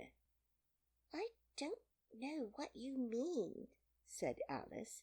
"Of course you don't," the Hatter said, tossing his head contemptuously. "I dare say you never even spoke to time." "Perhaps not," Alice cautiously replied. "But I know I have to beat time when I learn music." "Ah, that accounts for it," said the Hatter. "He won't stand beating. Now, if you only kept on good terms with him, he'd do almost anything you liked with the clock. For instance, suppose it were 9 o'clock in the morning. Just time to begin lessons. You'd only have to whisper a hint to time, and round goes the clock in a twinkling. 1:30, time for dinner." "I only wish it was," the March Hare said to itself in a whisper. "That would be grand, certainly," said Alice thoughtfully. "But then I shouldn't be hungry for it, you know." "Not at first, perhaps," said the Hatter, "but you could keep it to 1:30 as long as you liked." "Is that the way you manage?" Alice asked. The Hatter shook his head mournfully. "Not I," he replied. "We quarrelled last March, just before he went mad, you know," pointing with his teaspoon at the March Hare. "It was at the great concert given by the Queen of Hearts, and I had to sing, 'Twinkle, twinkle, little bat, how I wonder what you're at.' You know the song, perhaps?" "Oh, I've heard something like it," said Alice. "It goes on, you know," the Hatter continued, "in this way. Up above the world you fly, like a tea tray in the sky. Twinkle, twinkle." Here the Dormouse shook itself and began singing in its sleep. "Twinkle, twinkle, twinkle, twinkle," and went on so long that they had to pinch it to make it stop.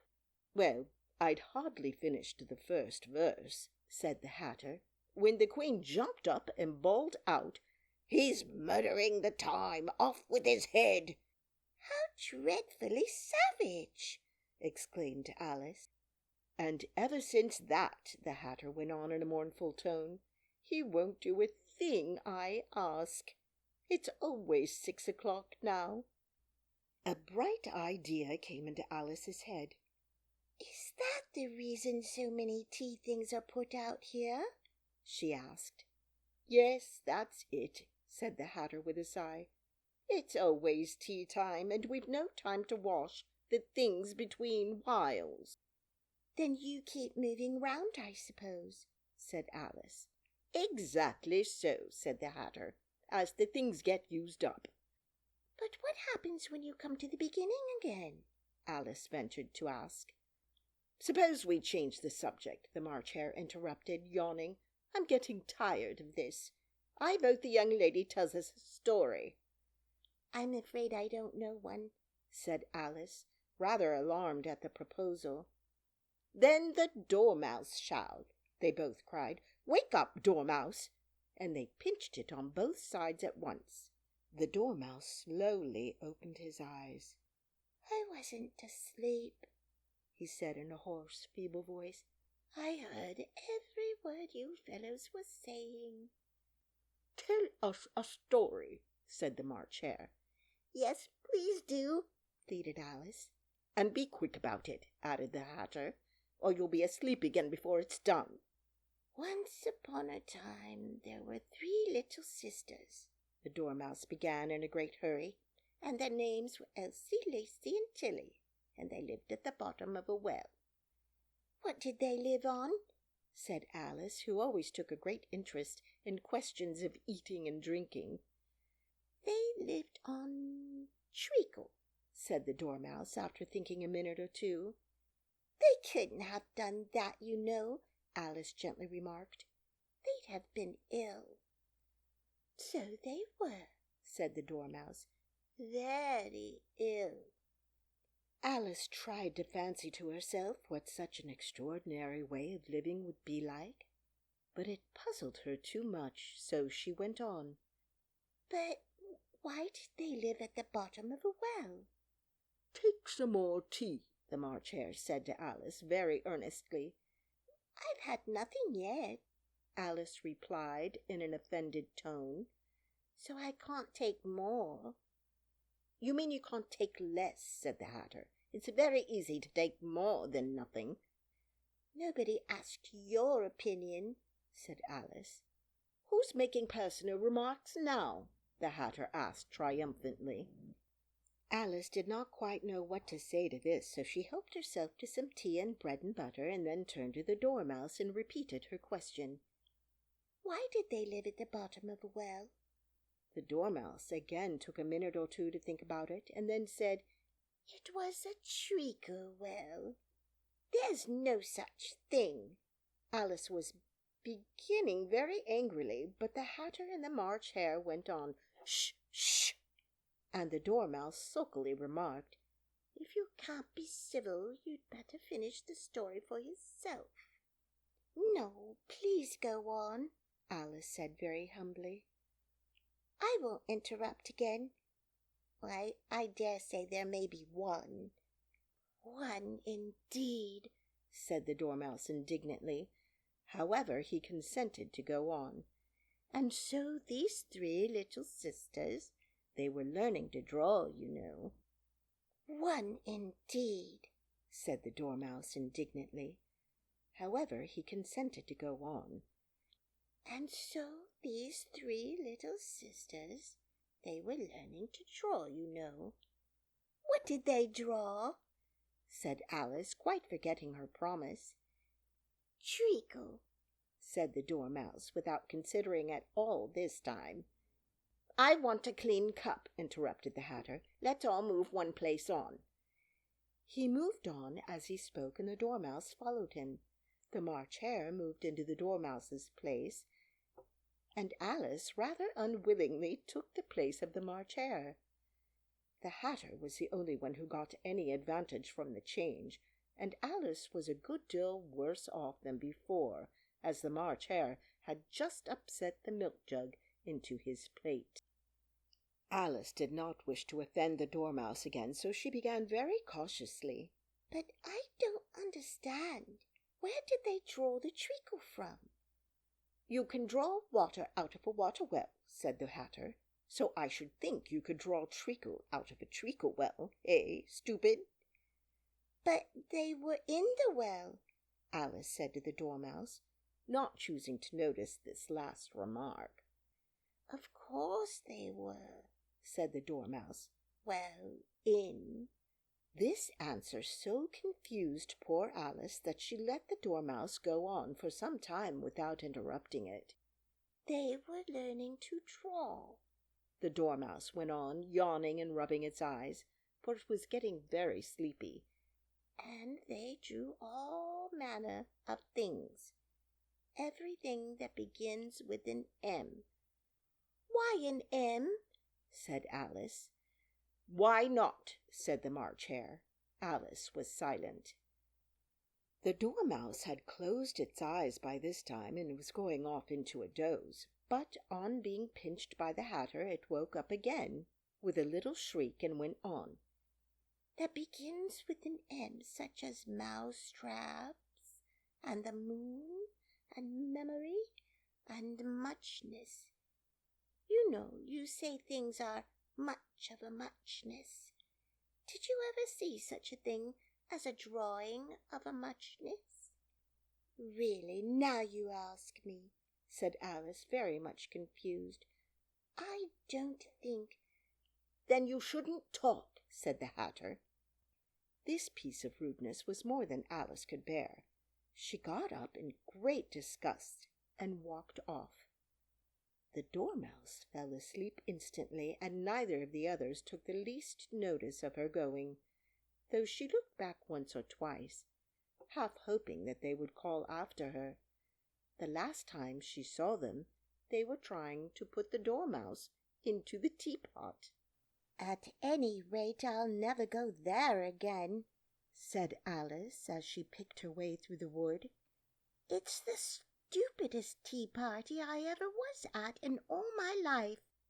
Just as she said this, she noticed that one of the trees had a door leading right into it.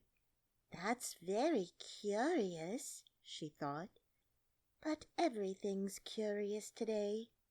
I think I may as well go in at once." And in she went.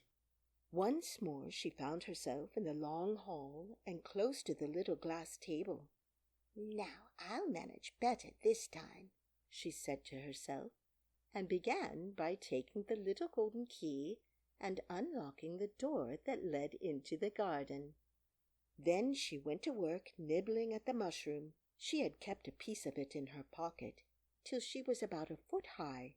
Then she walked down the little passage, and then she found herself at last in the beautiful garden, among the bright flowers and the cool fountains.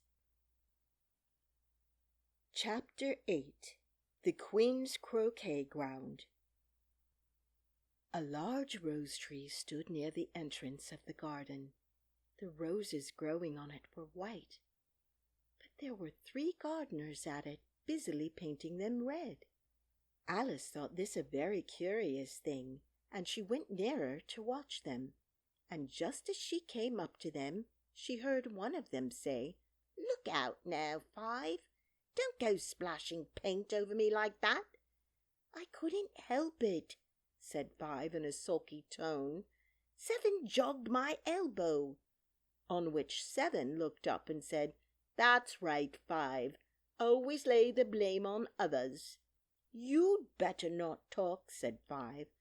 I heard the Queen say only yesterday you deserve to be beheaded. What for? Said the one who had spoken first. That's none of your business, too, said 7. Yes, it is his business, said 5, and I'll tell him. It was for bringing the cooked tulip roots instead of onions. 7 flung down his brush and had just begun, well, of all the unjust things, when his eye chanced to fall upon Alice, as she stood watching them, and he checked himself suddenly. The others looked round also, and all of them bowed low. "Would you tell me," said Alice a little timidly, "why you were painting those roses?" 5 and 7 said nothing, but looked at 2. 2 began in a low voice. "Why, the fact is, you see, miss, this here ought to have been a red rose tree, and we put a white one in by mistake, and if the Queen was to find it out, we should all have our heads cut off, you know. So you see, miss, we're doing our best afore she comes to—" At this moment 5, who had been anxiously looking across the garden, called out, "The Queen! The Queen!"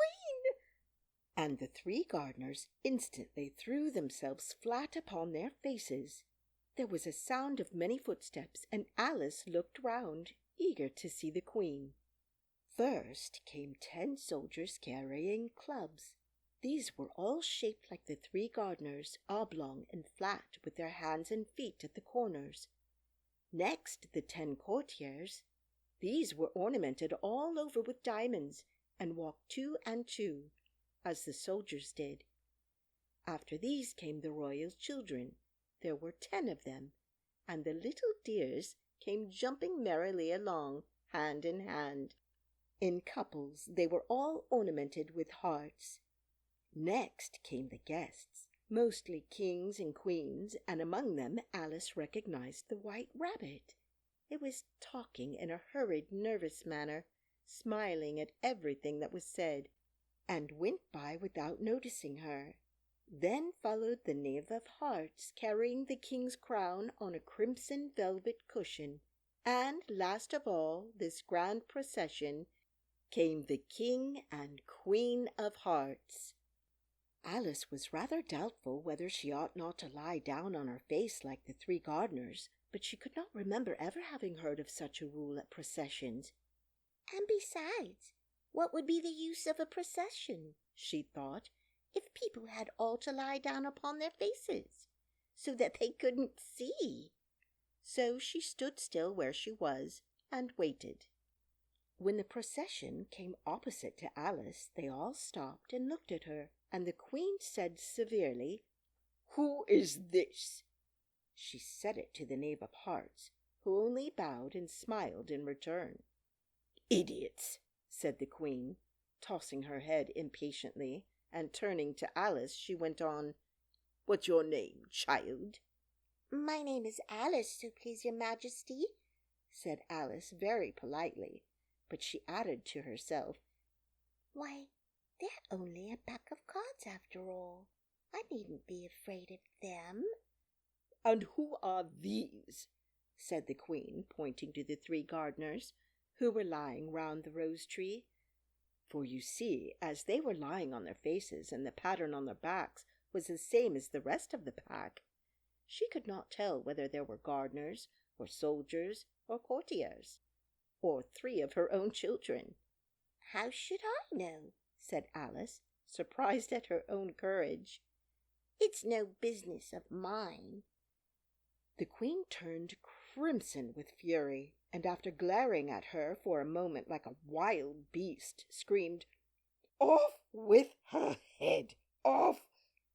"Nonsense!" said Alice very loudly and decidedly, and the Queen was silent. The King laid his hand upon her arm and timidly said, "Consider, my dear, she is only a child. The queen turned angrily away from him and said to the knave, "Turn them over." The knave did so very carefully with one foot. "Get up," said the queen in a shrill, loud voice, and the 3 gardeners instantly jumped up and began bowing to the king, the queen, the royal children, and everybody else. "Leave off that," screamed the queen. "You make me giddy." And then, turning to the rose tree, she went on, "What have you been doing here?" "May it please your majesty," said Two in a very humble tone, going down on one knee as he spoke. "we were trying—" "I see," said the queen, who had meanwhile been examining the roses. "Off with their heads!" And the procession moved on, 3 of the soldiers remaining behind to execute the unfortunate gardeners, who ran to Alice for protection. "You shan't be beheaded," said Alice, and she put them into a large flower pot that stood near. The 3 soldiers wandered about for a minute or 2 looking for them, and then quietly marched off after the others. "Are their heads off?" shouted the queen. "Their heads are gone, if it please your majesty," the soldiers shouted in reply. "That's right," shouted the queen. "Can you play croquet?" The soldiers were silent and looked at Alice, as the question was evidently meant for her. "Yes," shouted Alice. "Come on, then," roared the queen, and Alice joined the procession, wondering very much what would happen next. It's a very fine day," said a timid voice at her side. She was walking by the White Rabbit, who was peeping anxiously into her face. "Very," said Alice. "Where's the Duchess?" "Hush, hush," said the rabbit in a low, hurried tone. He looked anxiously over his shoulder as he spoke, and then raised himself upon tiptoe, put his mouth close to her ear, and whispered, "She's under sentence of execution." "What for?" said Alice. "Did you say what a pity?" the rabbit asked. "No, I didn't," said Alice. "I don't think it's at all a pity. I said what for." "She boxed the queen's ears," the rabbit began. Alice gave a little scream of laughter. Oh, hush," the rabbit whispered in a frightened tone. "The queen would hear you. You see, she came rather late, and the queen said—" "Get to your places!" shouted the queen in a voice of thunder. And people began running about in all directions, tumbling up against each other. However, they got settled down in a minute or 2, and the game began. Alice thought she had never seen such a curious croquet ground in her life. It was all ridges and furrows. The balls were live hedgehogs, the mallets live flamingos, and the soldiers had to double themselves up and to stand on their hands and feet to make the arches. The chief difficulty Alice found at first was in managing her flamingo. She succeeded in getting its body tucked away comfortably enough under her arm with its legs hanging down, but generally, just as she had got its neck nicely straightened out and was going to give the hedgehog a blow with its head, it would twist itself round and look up in her face with such a puzzled expression that she could not help bursting out laughing. And when she had got its head down and was going to begin again, it was very provoking to find that the hedgehog had unrolled itself and was in the act of crawling away. Besides all this, there was generally a ridge or furrow in the way wherever she wanted to send the hedgehog to, and as the doubled-up soldiers were always getting up and walking off to other parts of the ground, Alice soon came to the conclusion that it was a very difficult game indeed. The players all played at once without waiting for turns, quarrelling all the while and fighting for the hedgehogs, and in a very short time the queen was in a furious passion and went stamping about and shouting, "Off with his head!" or "Off with her head!" about once in a minute. Alice began to feel very uneasy. To be sure, she had not as yet had any dispute with the Queen, but she knew that it might happen any minute. And then, thought she, what would become of me? They're dreadfully fond of beheading people here. The great wonder is that there's anyone left alive. She was looking about for some way of escape and wondering whether she could get away without being seen, when she noticed a curious appearance in the air. It puzzled her very much at first, but after watching it a minute or two, she made it out to be a grin, and she said to herself, "It's the Cheshire Cat. Now I shall have somebody to talk to." "How are you getting on?" said the cat as soon as there was mouth enough for it to speak with. Alice waited till the eyes appeared and then nodded. "It's no use speaking to it," she thought, "till its ears have come, or at least one of them." In another minute the whole head appeared, and then Alice put down her flamingo and began an account of the game, feeling very glad she had someone to listen to her. The cat seemed to think that there was enough of it now in sight, and no more of it appeared. "I don't think they play at all fairly," Alice began in rather a complaining tone. "And they all quarrel so dreadfully one can't hear oneself speak. And they don't seem to have any rules in particular. At least if there are, nobody attends to them, and you've no idea how confusing it is, all the things being alive. For instance, there's the arch I've got to go through next, walking about at the other end of the ground, and I should have croqueted the Queen's hedgehog just now, only it ran away when it saw mine coming." "How do you like the Queen?" said the cat in a low voice. "Not at all," said Alice. "She's so extremely—" Just then she noticed that the Queen was close behind her listening, so she went on, "likely to win, that it's hardly worth while finishing the game." The Queen smiled and passed on. "Who are you talking to?" said the King, going up to Alice and looking at the cat's head with great curiosity. "It's a friend of mine, a Cheshire Cat," said Alice. "Allow me to introduce it." "I don't like the look of it at all," said the King. "However, it may kiss my hand if it likes." "I'd rather not," the cat remarked. "Don't be impertinent," said the King, "and don't look at me like that." He got behind Alice as he spoke. "A cat may look at a king," said Alice. "I've read that in some book, but I don't remember where." "Well, it must be removed," said the King very decidedly, and he called the Queen, who was passing at the moment. "My dear, I wish you would have this cat removed." The Queen had only one way of settling all difficulties, great or small. "Off with its head," she said, without even looking round.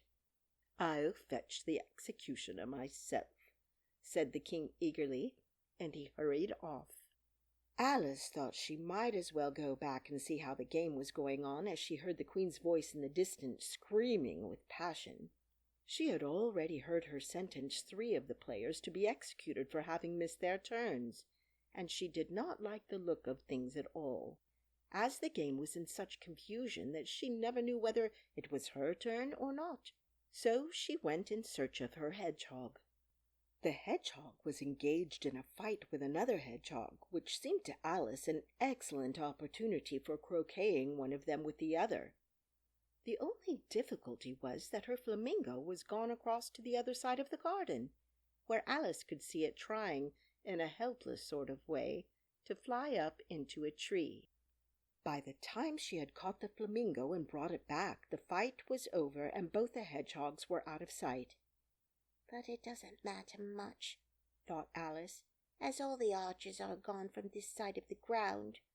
So she tucked it away under her arm, that it might not escape again, and went back for a little more conversation with her friend. When she got back to the Cheshire Cat, she was surprised to find quite a large crowd collected round it.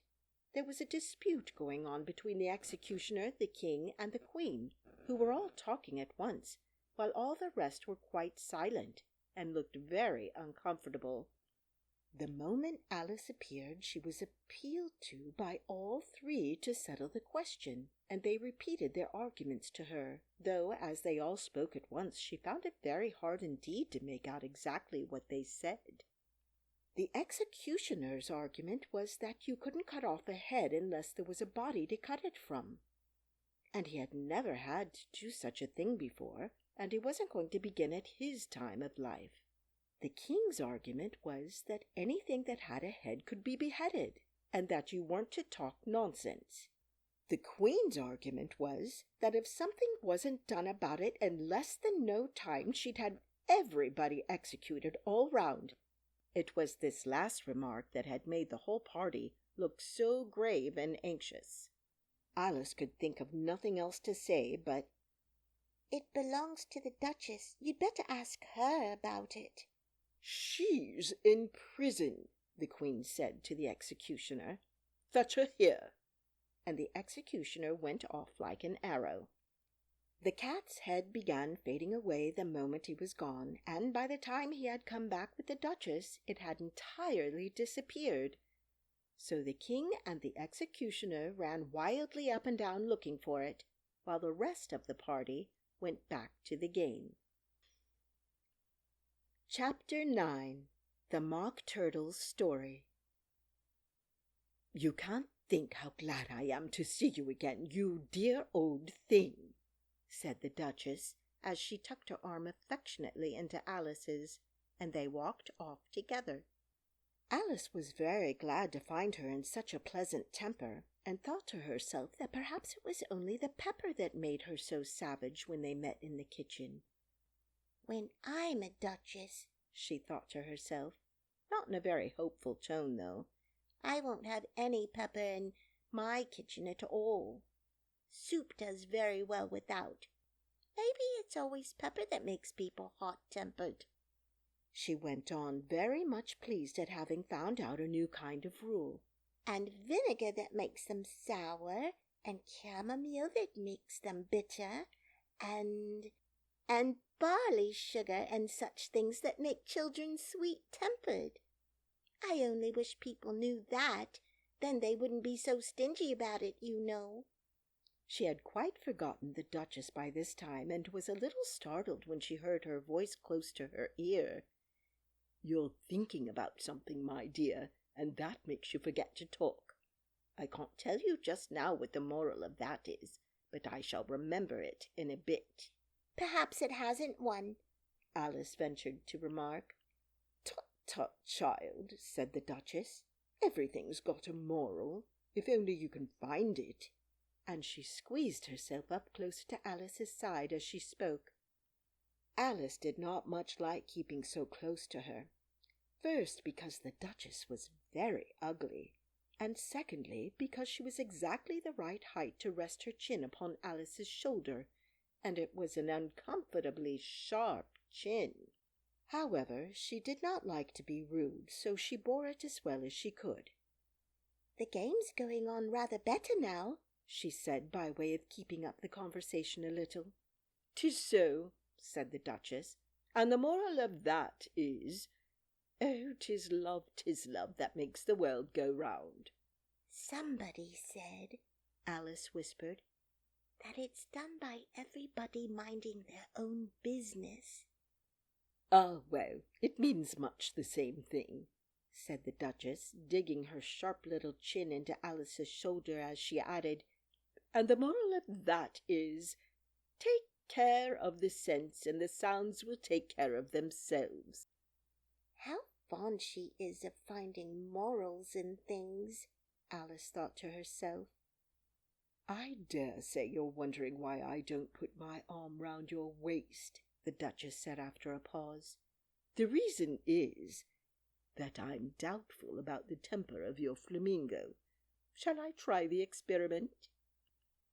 "He might bite," Alice cautiously replied, not feeling at all anxious to have the experiment tried. "Very true," said the Duchess. "Flamingos and mustard both bite, and the moral of that is, birds of a feather flock together." "Only mustard isn't a bird," Alice remarked. "Right as usual," said the Duchess. "What a clear way you have of putting things." "It's a mineral, I think," said Alice. "Of course it is," said the Duchess, who seemed ready to agree to everything that Alice said. "There's a large mustard mine near here, and the moral of that is, the more there is of mine, the less there is of yours." "Oh, I know!" exclaimed Alice, who had not attended to this last remark. "It's a vegetable. It doesn't look like one, but it is." "I quite agree with you," said the Duchess, "and the moral of that is simply, never imagine yourself not to be otherwise than what it is might appear to others that what you were, or might have been, was not otherwise than what you had been would have appeared to them to be otherwise." "I think I should understand that better," Alice said very politely, "if I had it written down. But I can't quite follow it as you say it." "There's nothing to what I could say if I chose," the Duchess replied, in a pleased tone. "Pray don't trouble yourself to say it any longer than that," said Alice. "Oh, don't talk about trouble," said the Duchess. "I make you a present of everything I've said as yet." "A cheap sort of present," thought Alice. "I'm glad they don't give birthday presents like that." But she did not venture to say it out loud. "Thinking again?" the Duchess asked, with another dig of her sharp little chin. "I've a right to think," said Alice sharply, for she was beginning to feel a little worried. "Just about as much right," said the Duchess, "as pigs have to fly, and them—" But here, to Alice's great surprise, the Duchess's voice died away, even in the middle of her favorite word, moral, and the arm that was linked into hers began to tremble. Alice looked up, and there stood the Queen in front of them, with her arms folded, frowning like a thunderstorm. "A fine day, your Majesty," the Duchess began in a low, weak voice. "Now I give you fair warning," shouted the Queen, stamping on the ground as she spoke. "Either you or your head must be off, and that is about half no time. Take your choice." The Duchess took her choice and was gone in a moment. "Let's go on with the game," the Queen said to Alice, and Alice was too much frightened to say a word, but slowly followed her back to the croquet ground. The other guests had taken advantage of the Queen's absence and were resting in the shade. However, the moment they saw her, they hurried back to the game, the Queen merely remarking that a moment's delay would cost them their lives. All the time they were playing, the Queen never left off quarrelling with the other players and shouting, "Off with his head!" or "Off with her head!" Those whom she sentenced were taken into custody by the soldiers, who of course had to leave off being archers to do this. So by the end of half an hour or so there were no archers left, and all the players, except the King, the Queen, and Alice, were in custody and under sentence of execution. Then the Queen left off quite out of breath and said to Alice, "Have you seen the Mock Turtle yet?" "No," said Alice. "I don't even know what a mock turtle is." "It's the thing Mock Turtle soup is made from," said the Queen. "I never saw one or heard of one," said Alice. "Come on, then," said the Queen, "and he shall tell you his history." As they walked off together, Alice heard the King say in a low voice to the company generally, "You are all pardoned." "Come, that's a good thing," she said to herself, for she had felt quite unhappy at the number of executions the Queen had ordered. They very soon came upon a griffin lying fast asleep in the sun. If you don't know what a griffin is, look at the picture. "Up, lazy thing," said the Queen, "and take this young lady to the Mock Turtle and to hear his history.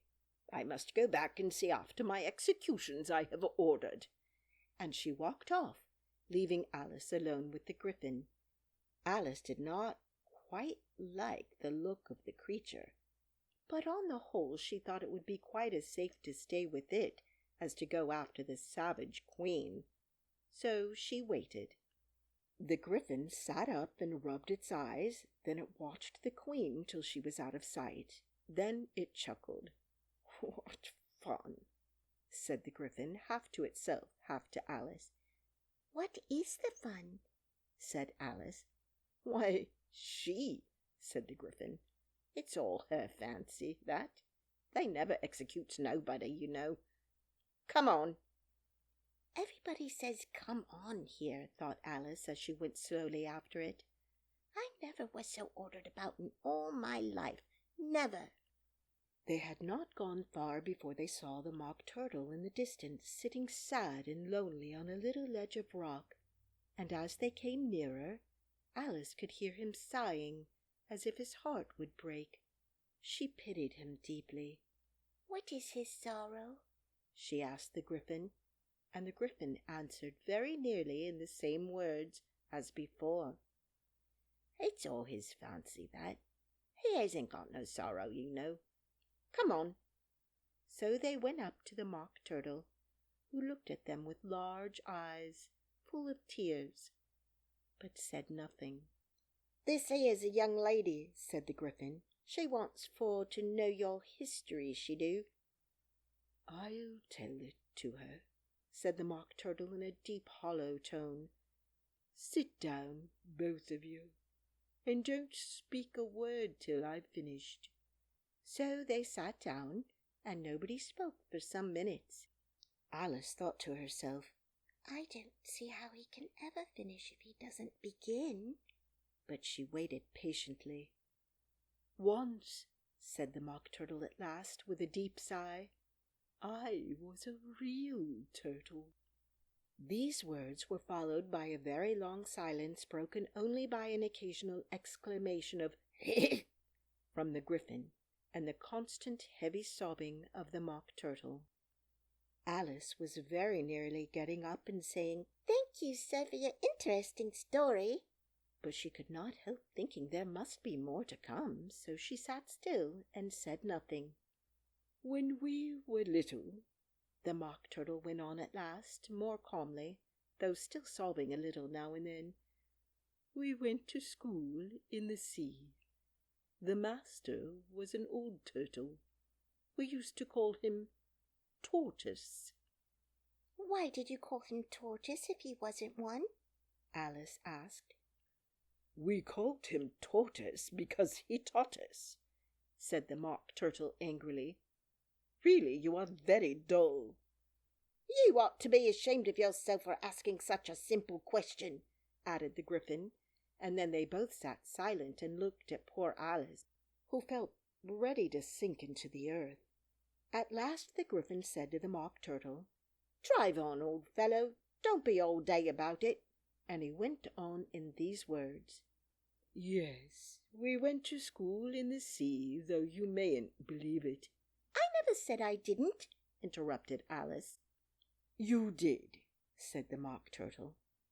"Hold your tongue," added the Gryphon before Alice could speak again. The Mock Turtle went on. "We had the best of educations. In fact, we went to school every day." "I've been to a day school too," said Alice. "You needn't be so proud as all that." "With extras?" asked the Mock Turtle a little anxiously. "Yes," said Alice. "We learned French and music." "And washing?" said the Mock Turtle. "Certainly not," said Alice indignantly. "Ah, then yours wasn't a really good school," said the Mock Turtle in a tone of great relief. "Now, at ours they had at the end of the bill French, music, and washing. Extra." "You couldn't have wanted it much," said Alice, "living at the bottom of the sea." "I couldn't afford to learn it," said the Mock Turtle with a sigh. "I only took the regular course." "What was that?" inquired Alice. "Reeling and writhing, of course, to begin with." the Mock Turtle replied. And then the different branches of arithmetic: ambition, distraction, uglification, and derision. I never heard of uglification, Alice ventured to say. What is it? The Gryphon lifted up both its paws in surprise. What? Never heard of uglifying? It exclaimed. You know what to beautify is, I suppose. Yes, said Alice doubtfully. It means to make anything prettier. Well, then, the Gryphon went on, if you don't know what to uglify is, you are a simpleton. Alice did not feel encouraged to ask any more questions about it, so she turned to the Mock Turtle and said, What else had you to learn? Well, there was mystery, the Mock Turtle replied, counting off the subjects on his flappers. Mystery, ancient and modern, with seaography, then drawing. The drawing master was an old conger eel that used to come once a week. He taught us drawing, stretching, and fainting in coils. What was that like? Said Alice. Well, I can't show it to you myself, the Mock Turtle said. I'm too stiff, and the Gryphon never learnt it. Hadn't time, said the Gryphon. I went to the classics master, though. He was an old crab, he was. I never went to him, the Mock Turtle said with a sigh. He taught laughing and grief, they used to say.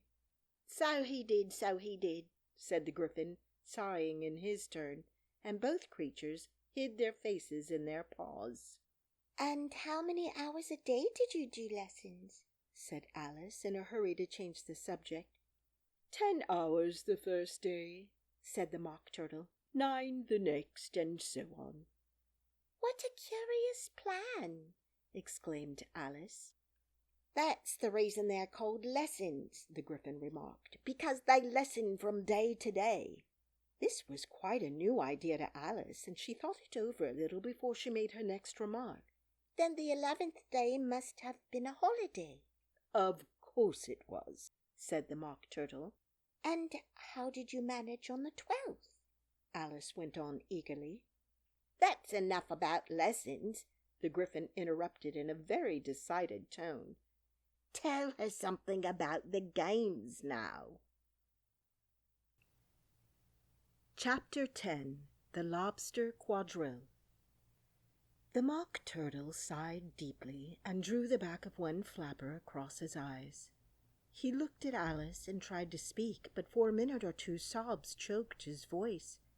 Same as if he had a bone in his throat, said the Gryphon, and it set to work, shaking him and punching him in the back. At last the Mock Turtle recovered his voice, and, with tears running down his cheeks, he went on again. You may not have lived much under the sea. I haven't, said Alice. And perhaps you were never even introduced to a lobster. Alice began to say, I once tasted, but checked herself hastily, and said, No, never. So you can have no idea what a delightful thing a lobster quadrille is. No, indeed, said Alice. What sort of a dance is it? Why, said the Gryphon, you first form in a line along the seashore. 2 lines, cried the Turtle. Seals, turtles, salmon, and so on. Then, when you've cleared all the jellyfish out of the way, that generally takes some time, interrupted the Gryphon. You advance twice, each with a lobster as a partner, cried the Gryphon. Of course, said the Mock Turtle. Advance twice, set to partners, change lobsters and retire in the same order, continued the Gryphon. Then, you know, the Mock Turtle went on, you throw the lobsters, shouted the Gryphon with a bound into the air, as far out to sea as you can. Swim after them, screamed the Gryphon. Turn round a somersault in the sea, cried the Mock Turtle, capering wildly about.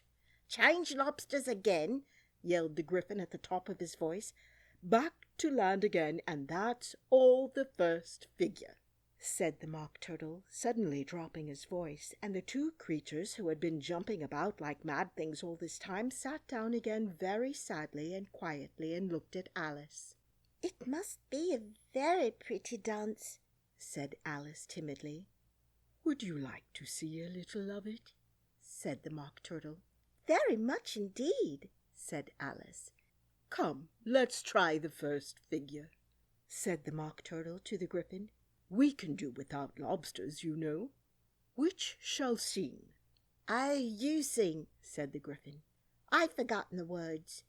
So they began solemnly dancing round and round Alice, every now and then treading on her toes when they passed too close, and waving their forepaws to mark the time, while the Mock Turtle sang this very slowly and sadly.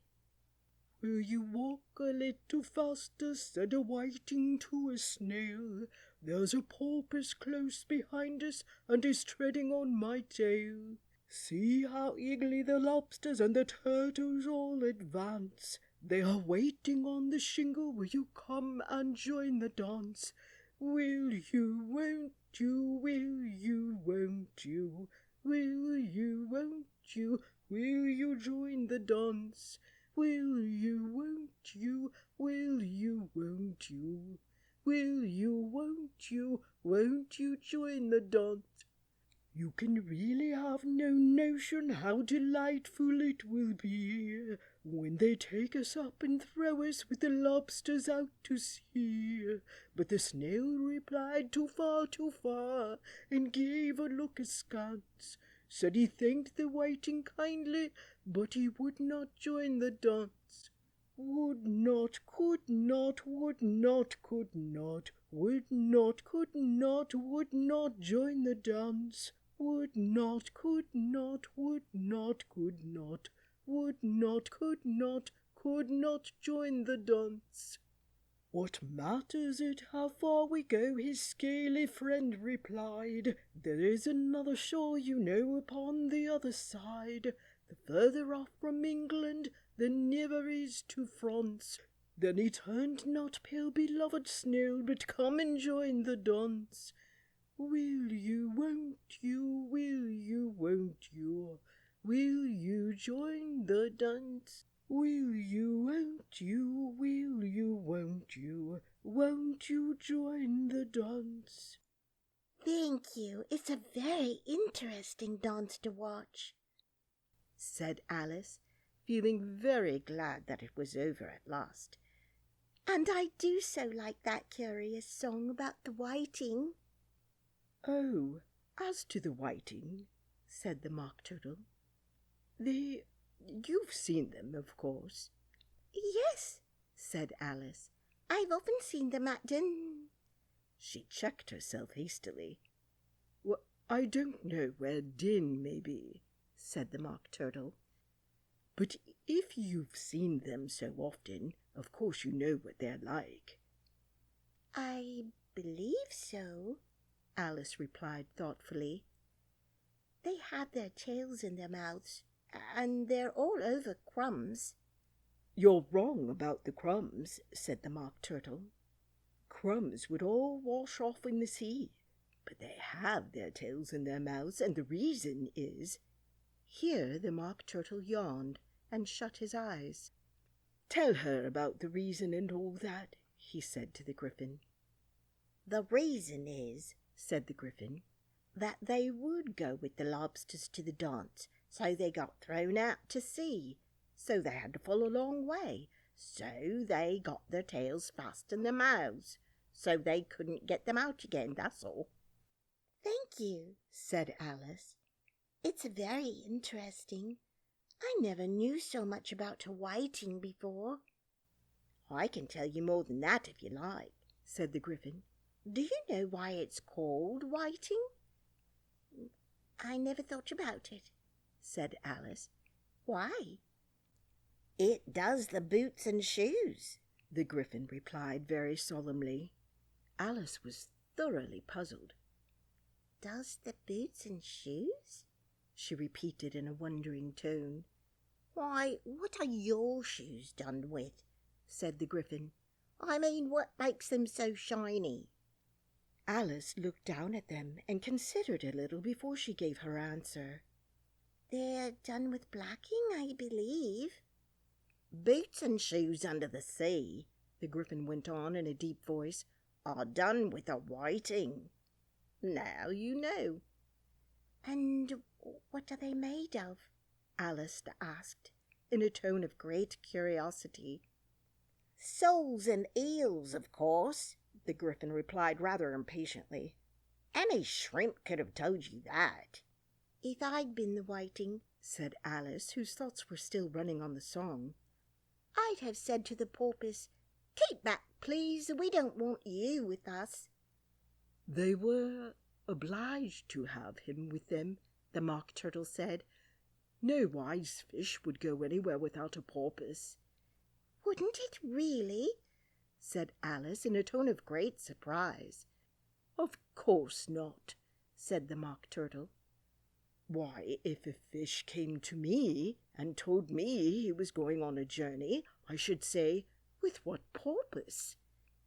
"Don't you mean purpose?" said Alice. "I mean what I say," the Mock Turtle replied in an offended tone.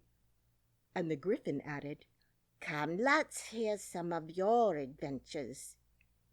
"I could tell you my adventures, beginning from this morning," said Alice, a little timidly.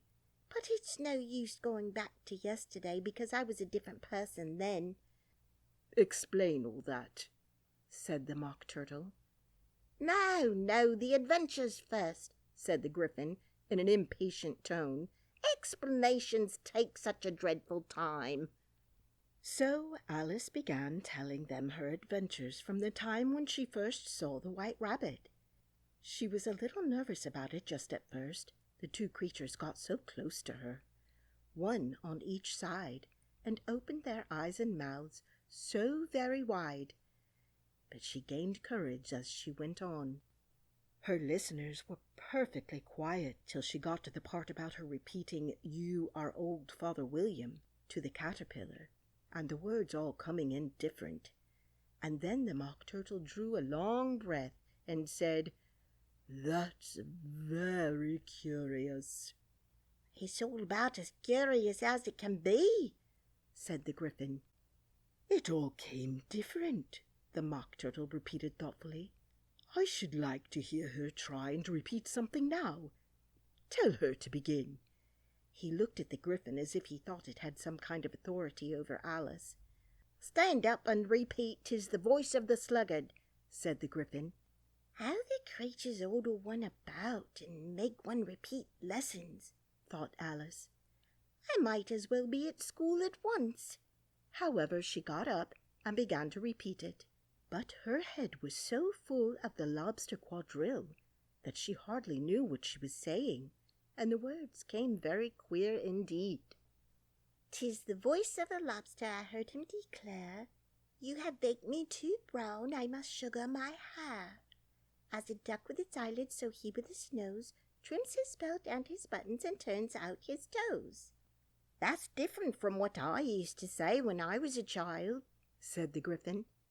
"Well, I never heard it before," said the Mock Turtle, "but it sounds uncommon nonsense." Alice said nothing. She had sat down with her face in her hands, wondering if anything would ever happen in a natural way again. "I should like to have it explained," said the Mock Turtle. "She can't explain it," said the Gryphon hastily. "Go on with the next verse."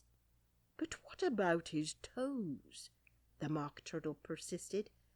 "How could he turn them out with his nose, you know?" "It's the first position in dancing," Alice said, but was dreadfully puzzled by the whole thing, and longed to change the subject. "Go on with the next verse," the Gryphon repeated impatiently. "It begins, 'I passed by his garden.'" Alice did not dare to disobey, though she felt sure it would all come wrong, and she went on in a trembling voice. "I passed by his garden and marked with one eye how the owl and the panther were sharing a pie." "What is the use of repeating all that stuff?" the Mock Turtle interrupted. if you don't explain it as you go on. It's by far the most confusing thing I ever heard." "Yeah, I think you'd better leave off," said the Gryphon, and Alice was only too glad to do so. "Shall we try another figure of the lobster quadrille?" the Gryphon went on. "Or would you like the Mock Turtle to sing you a song?" "Oh, a song, please, if the Mock Turtle would be so kind." Alice replied so eagerly that the Gryphon said in a rather offended tone, "No accounting for tastes. Sing her Turtle Soup, will you, old fellow?" The Mock Turtle sighed deeply and began, in a voice sometimes choked with sobs, to sing this: "Beautiful soup, so rich and green, waiting in a hot tureen, who for such dainties would not stoop. Soup of the evening, beautiful soup. Soup of the evening, beautiful soup. Beautiful soup, beautiful soup. Soup of the evening, beautiful, beautiful soup. Beautiful soup, who cares for fish, game, or any other dish? Who would not give all else for 2 pennyworth only of beautiful soup? Soup of the evening, beautiful, beautiful, beautiful soup." "Chorus again!" cried the Gryphon, and the Mock Turtle had just begun to repeat it when a cry of "The trial's beginning!" was heard in the distance. "Come on!" cried the Gryphon, and taking Alice by the hand, it hurried off, without waiting for the end of the song. "What trial is it?" Alice panted as she ran, but the Gryphon only answered, "Come on!" and ran the faster, while more and more faintly came, carried on the breeze that followed them, the melancholy words, "Soup of the evening, beautiful, beautiful soup." Chapter 11. Who Stole the Tarts? The King and Queen of Hearts were seated on their throne when they arrived, with a great crowd assembled about them, all sorts of little birds and beasts, as well as the whole pack of cards. The knave was standing before them in chains, with a soldier on each side to guard him, and near the king was the White Rabbit, with a trumpet in one hand and a scroll of parchment in the other. In the very middle of the court was a table with a large dish of tarts upon it. They looked so good that it made Alice quite hungry to look at them. "I wish they'd get the trial done," she thought, "and hand round the refreshments." But there seemed to be no chance of this, so she began looking at everything about her, to pass away the time. Alice had never been in a court of justice before, but she had read about them in books, and she was quite pleased to find that she knew the name of nearly everything there. "That's the judge," she said to herself, "because of his great wig." The judge, by the way, was the king, and as he wore his crown over the wig, look at the front piece if you want to see how he did it. He did not look at all comfortable, and it was certainly not becoming. "And that's the jury box," Alice thought, "and there's 12 creatures." She was obliged to say creatures, you see, because some of them were animals and some were birds. "I suppose they are the jurors." She said this last word 2 or 3 times over to herself, being rather proud of it. For she thought, and rightly too, that very few little girls of her age knew the meaning of it at all. However, jurymen would have done just as well. The 12 jurors were all writing very busily on slates. "What are they doing?" Alice whispered to the Gryphon. "They can't have anything to put down yet, before the trial's begun." "They're putting down their names," the Gryphon whispered in reply, for fear they should forget them before the end of the trial. Stupid things, Alice began in a loud, indignant voice.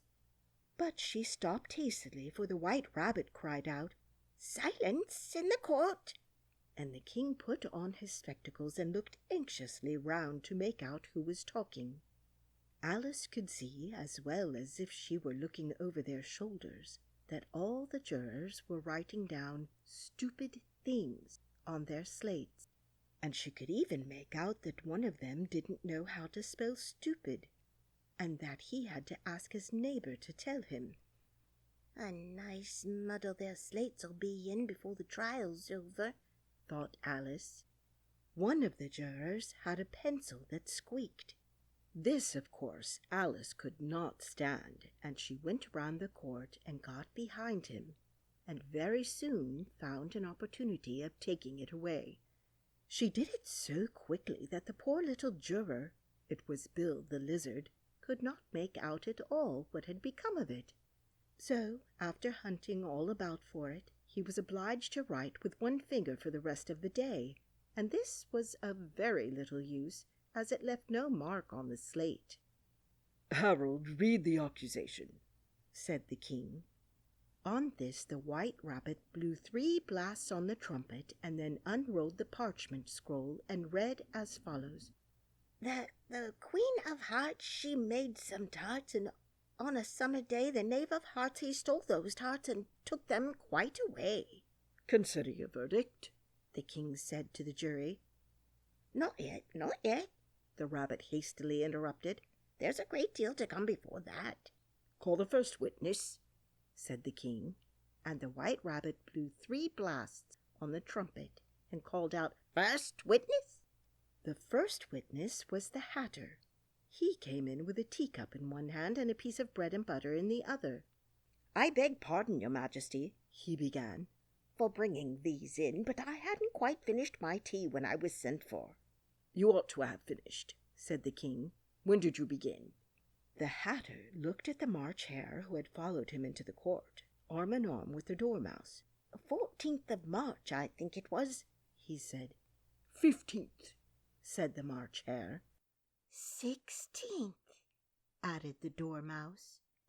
"Write that down," the king said to the jury, and the jury eagerly wrote down all 3 dates on their slates, and then added them up and reduced the answer to shillings and pence. "Take off your hat," the king said to the Hatter. "It isn't mine," said the Hatter. "Stolen!" the king exclaimed, turning to the jury, who instantly made a memorandum of the fact. "I keep them to sell," the Hatter added as an explanation. "I've none of my own. I'm a Hatter." Here the queen put on her spectacles and began staring at the Hatter, who turned pale and fidgeted. "Give your evidence," said the king, "and don't be nervous, or I'll have you executed on the spot." This did not seem to encourage the witness at all. He kept shifting from one foot to the other, looking uneasily at the queen, and in his confusion he bit a large piece out of his teacup instead of the bread and butter.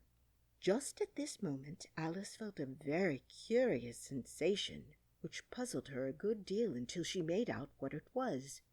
She was beginning to grow larger again, and she thought at first she would get up and leave the court.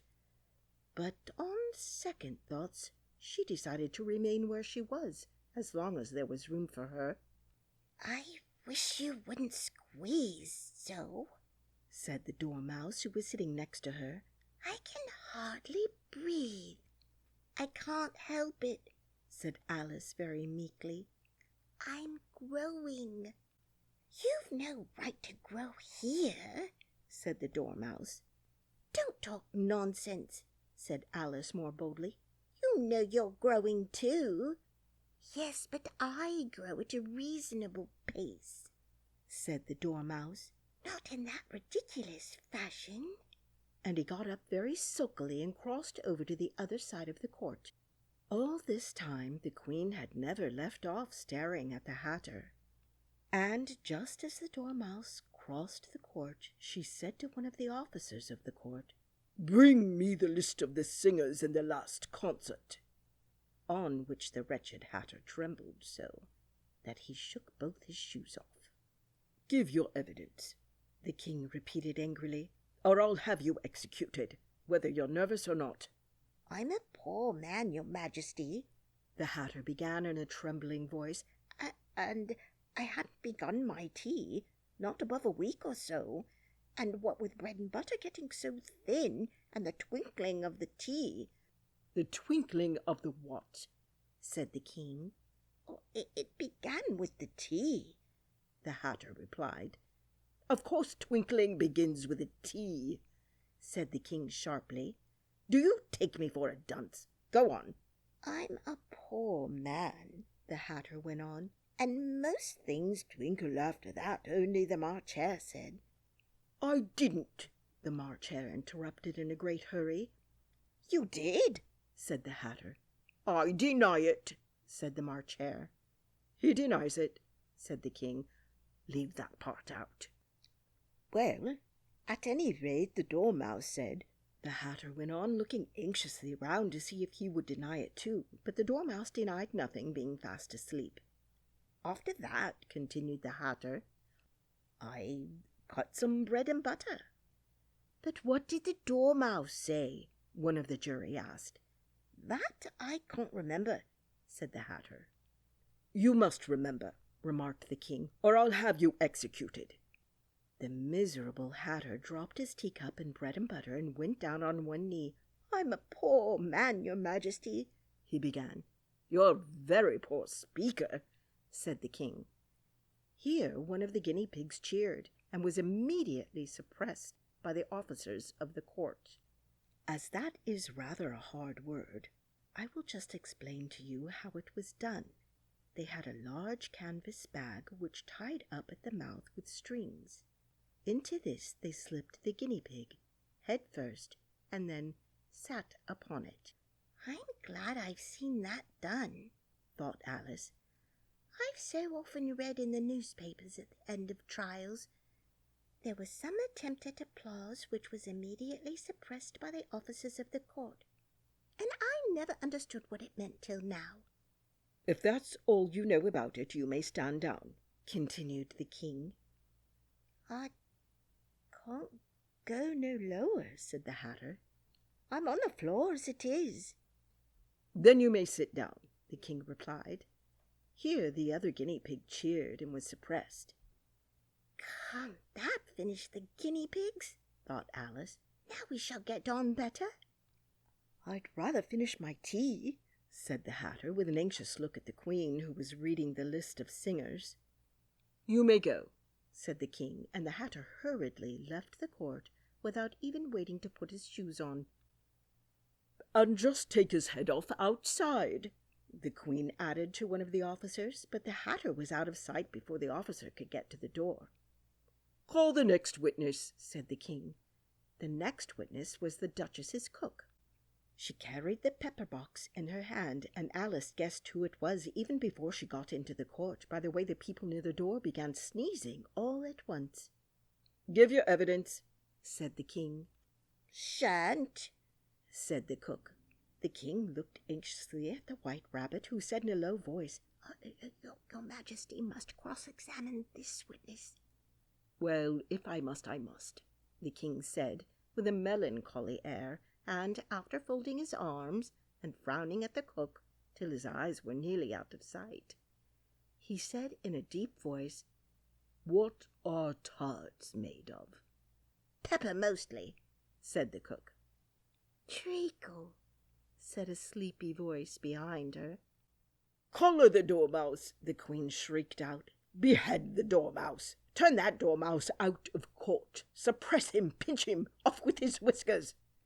For some minutes the whole court was in confusion, getting the Dormouse turned out, and by the time they had settled down again, the cook had disappeared. "Never mind," said the king with an air of great relief. "Call the next witness." And he added in an undertone to the queen, "Really, my dear, you must cross-examine the next witness. It quite makes my forehead ache." Alice watched the White Rabbit as he fumbled over the list feeling very curious to see what the next witness would be like.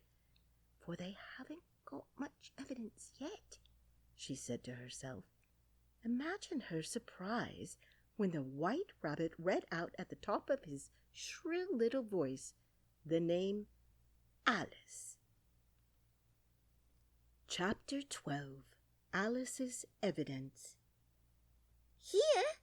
cried Alice, quite forgetting in the flurry of the moment how large she had grown in the last few minutes. And she jumped up in such a hurry that she tipped over the jury box with the edge of her skirt, upsetting all the jurymen on the heads of the crowd below. And there they lay, sprawling about, reminding her very much of a globe of goldfish she had accidentally upset the week before. "Oh, I beg your pardon," she exclaimed in a tone of great dismay, and began picking them up again as quickly as she could, for the accident of the goldfish kept running in her head, and she had a vague sort of idea that they must be collected at once and put back into the jury box, or they would die. "The trial cannot proceed," said the king in a very grave voice, "until all the jurymen are back in their proper places. All," he repeated with great emphasis, looking hard at Alice as he said so. Alice looked at the jury box and saw that, in her haste, she had put the lizard in head downwards, and the poor little thing was waving its tail about in a melancholy way, being quite unable to move. She soon got it out again and put it right. "Not that it signifies much," she said to herself. "I should think it would be quite as much use in the trial one way up as the other." As soon as the jury had a little recovered from the shock of being upset, and their slates and pencils had been found and handed back to them, they set to work very diligently to write out a history of the accident, all except the lizard, who seemed too much overcome to do anything but sit with its mouth open, gazing up into the roof of the court. "What do you know about this business?" the king said to Alice. "Nothing," said Alice. "Nothing whatever?" persisted the king. "Nothing whatever," said Alice. "That's very important," the king said, turning to the jury. They were just beginning to write this down on their slates when the White Rabbit interrupted. "Unimportant, your majesty means, of course," he said in a very respectful tone, but frowning and making faces at him as he spoke. "Unimportant, of course, I meant," the king said hastily, and went on to himself in an undertone. "Important, unimportant, unimportant, important," as if he were trying which word sounded best. Some of the jury wrote it down important and some unimportant. Alice could see this, as she was near enough to look over their slates. "But it doesn't matter a bit," she thought to herself. At this moment the king, who had been for some time busily writing in his notebook, cackled out, "Silence!" and read out from his book, "Rule 42, all persons more than a mile high to leave the court." Everybody looked at Alice. "I'm not a mile high," said Alice. "You are," said the king. "Nearly 2 miles high," added the queen. "Well, I shan't go at any rate," said Alice. "Besides, that's not a regular rule. You invented it just now." "It's the oldest rule in the book," said the king. "Then it ought to be number 1, said Alice. The king turned pale and shut his notebook hastily. "Consider your verdict," he said to the jury in a low, trembling voice. "There's more evidence to come yet, please, your majesty," said the White Rabbit, jumping up in a great hurry. "This paper has just been picked up." "What's in it?" said the queen. "I haven't opened it yet," said the White Rabbit. "but it seems to be a letter written by the prisoner to somebody." "It must have been that," said the king, "unless it was written to nobody, which isn't usual, you know." "Oh, who is it directed to?" said one of the jurymen. It isn't directed at all," said the White Rabbit. "In fact, there's nothing written on the outside." He unfolded the paper as he spoke and added, "It isn't a letter after all. It's a set of verses." "Are they in the prisoner's handwriting?" asked another of the jurymen. "Oh, no, they're not," said the White Rabbit, "and that's the queerest thing about it." The jury all looked puzzled. "He must have imitated somebody else's hand," said the king. The jury all brightened up again. Please, your majesty," said the knave, "I didn't write it, and they can't prove I did. There's no name signed at the end." "If you didn't sign it," said the king, "that only makes the matter worse. You must have meant some mischief, or else you'd have signed your name like an honest man." There was a general clapping of hands at this. It was the first really clever thing the king had said that day. "That proves his guilt," said the queen. "It proves nothing of the sort," said Alice. "Why, you don't even know what they're about." "Read them," said the king.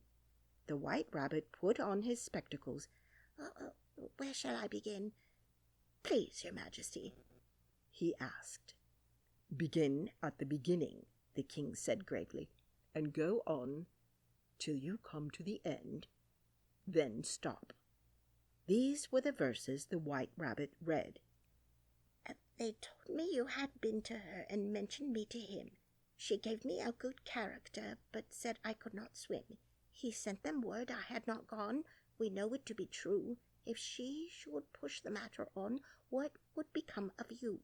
I gave her 1, they gave him 2. You gave us 3 or more. They all returned from him to you, though they were mine before.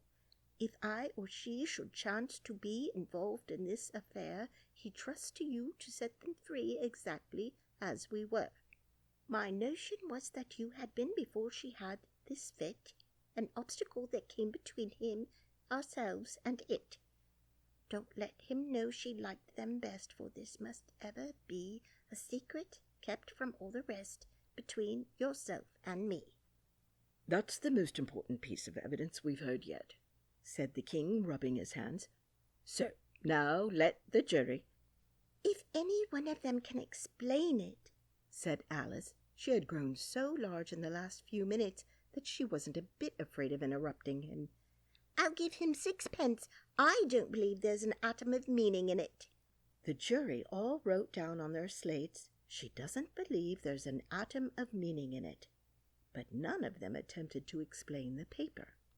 "If there's no meaning in it," said the king, "that saves a world of trouble, you know, as we needn't try to find any.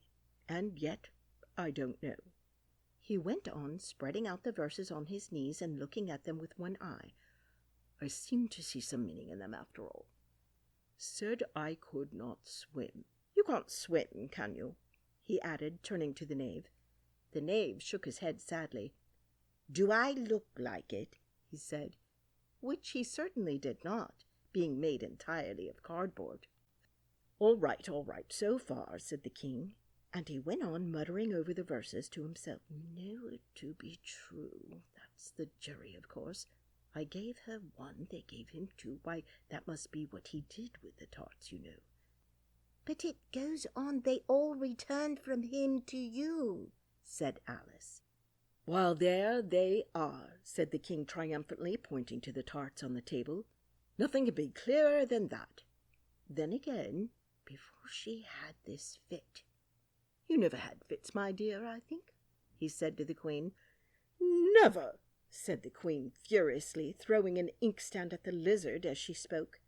The unfortunate little Bill had left off writing on his slate with 1 finger, as he found it made no mark, but he now hastily began again, using the ink that was trickling down his face as long as it lasted.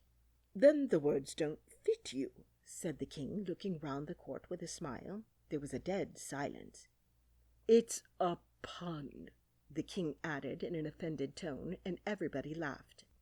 "Let the jury consider the verdict," the king said for about the 20th time that day. "No, no," said the queen. "Sentence first, verdict afterwards." "Stuff and nonsense," said Alice loudly.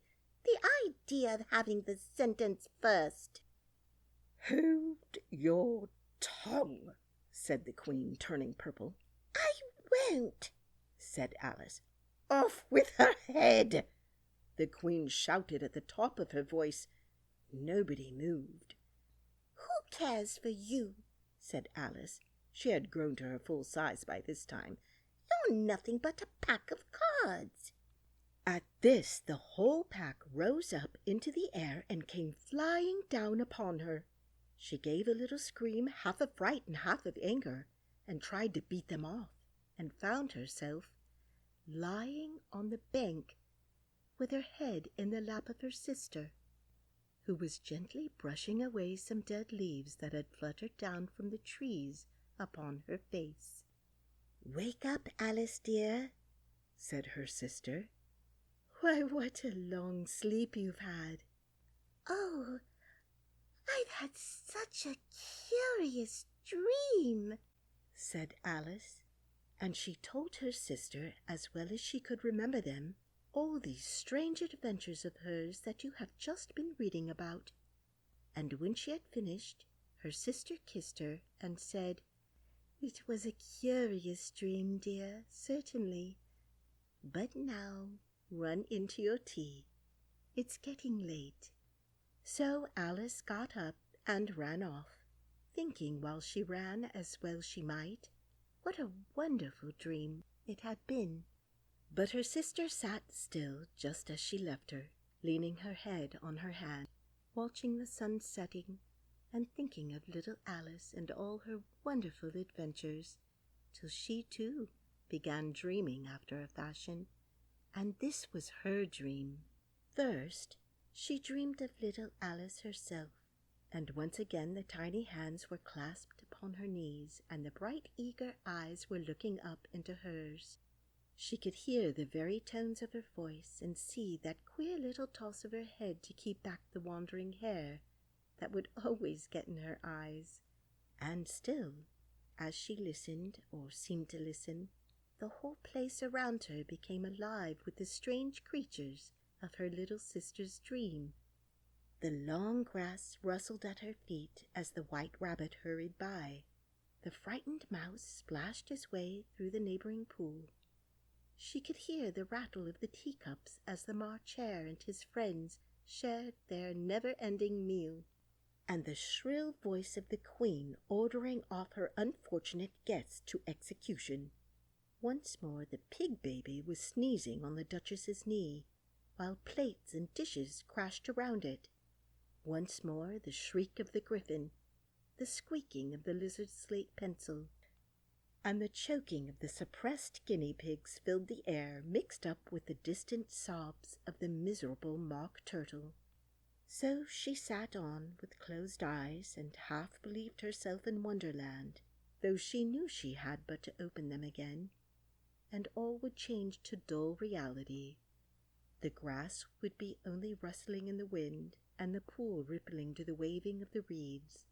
The rattling teacups would change to tinkling sheep bells, and the Queen's shrill cries to the voice of the shepherd boy, and the sneeze of the baby, the shriek of the griffin, and all the other queer noises would change, she knew, to the confused clamor of the busy farmyard, while the lowering of the cattle in the distance would take the place of the mock turtle's heavy sobs. Lastly, she pictured to herself how this same little sister of hers would, in the aftertime, be herself a grown woman, and how she would keep through all her riper years the simple and loving heart of her childhood, and how she would gather about her other little children, and make their eyes bright and eager with many a strange tale, perhaps even with a dream of Wonderland of long ago, and how she would feel with all their simple sorrows, and find a pleasure in all their simple joys, remembering her own child life and the happy summer days. The end. This has been a Sevilla Ka Io production.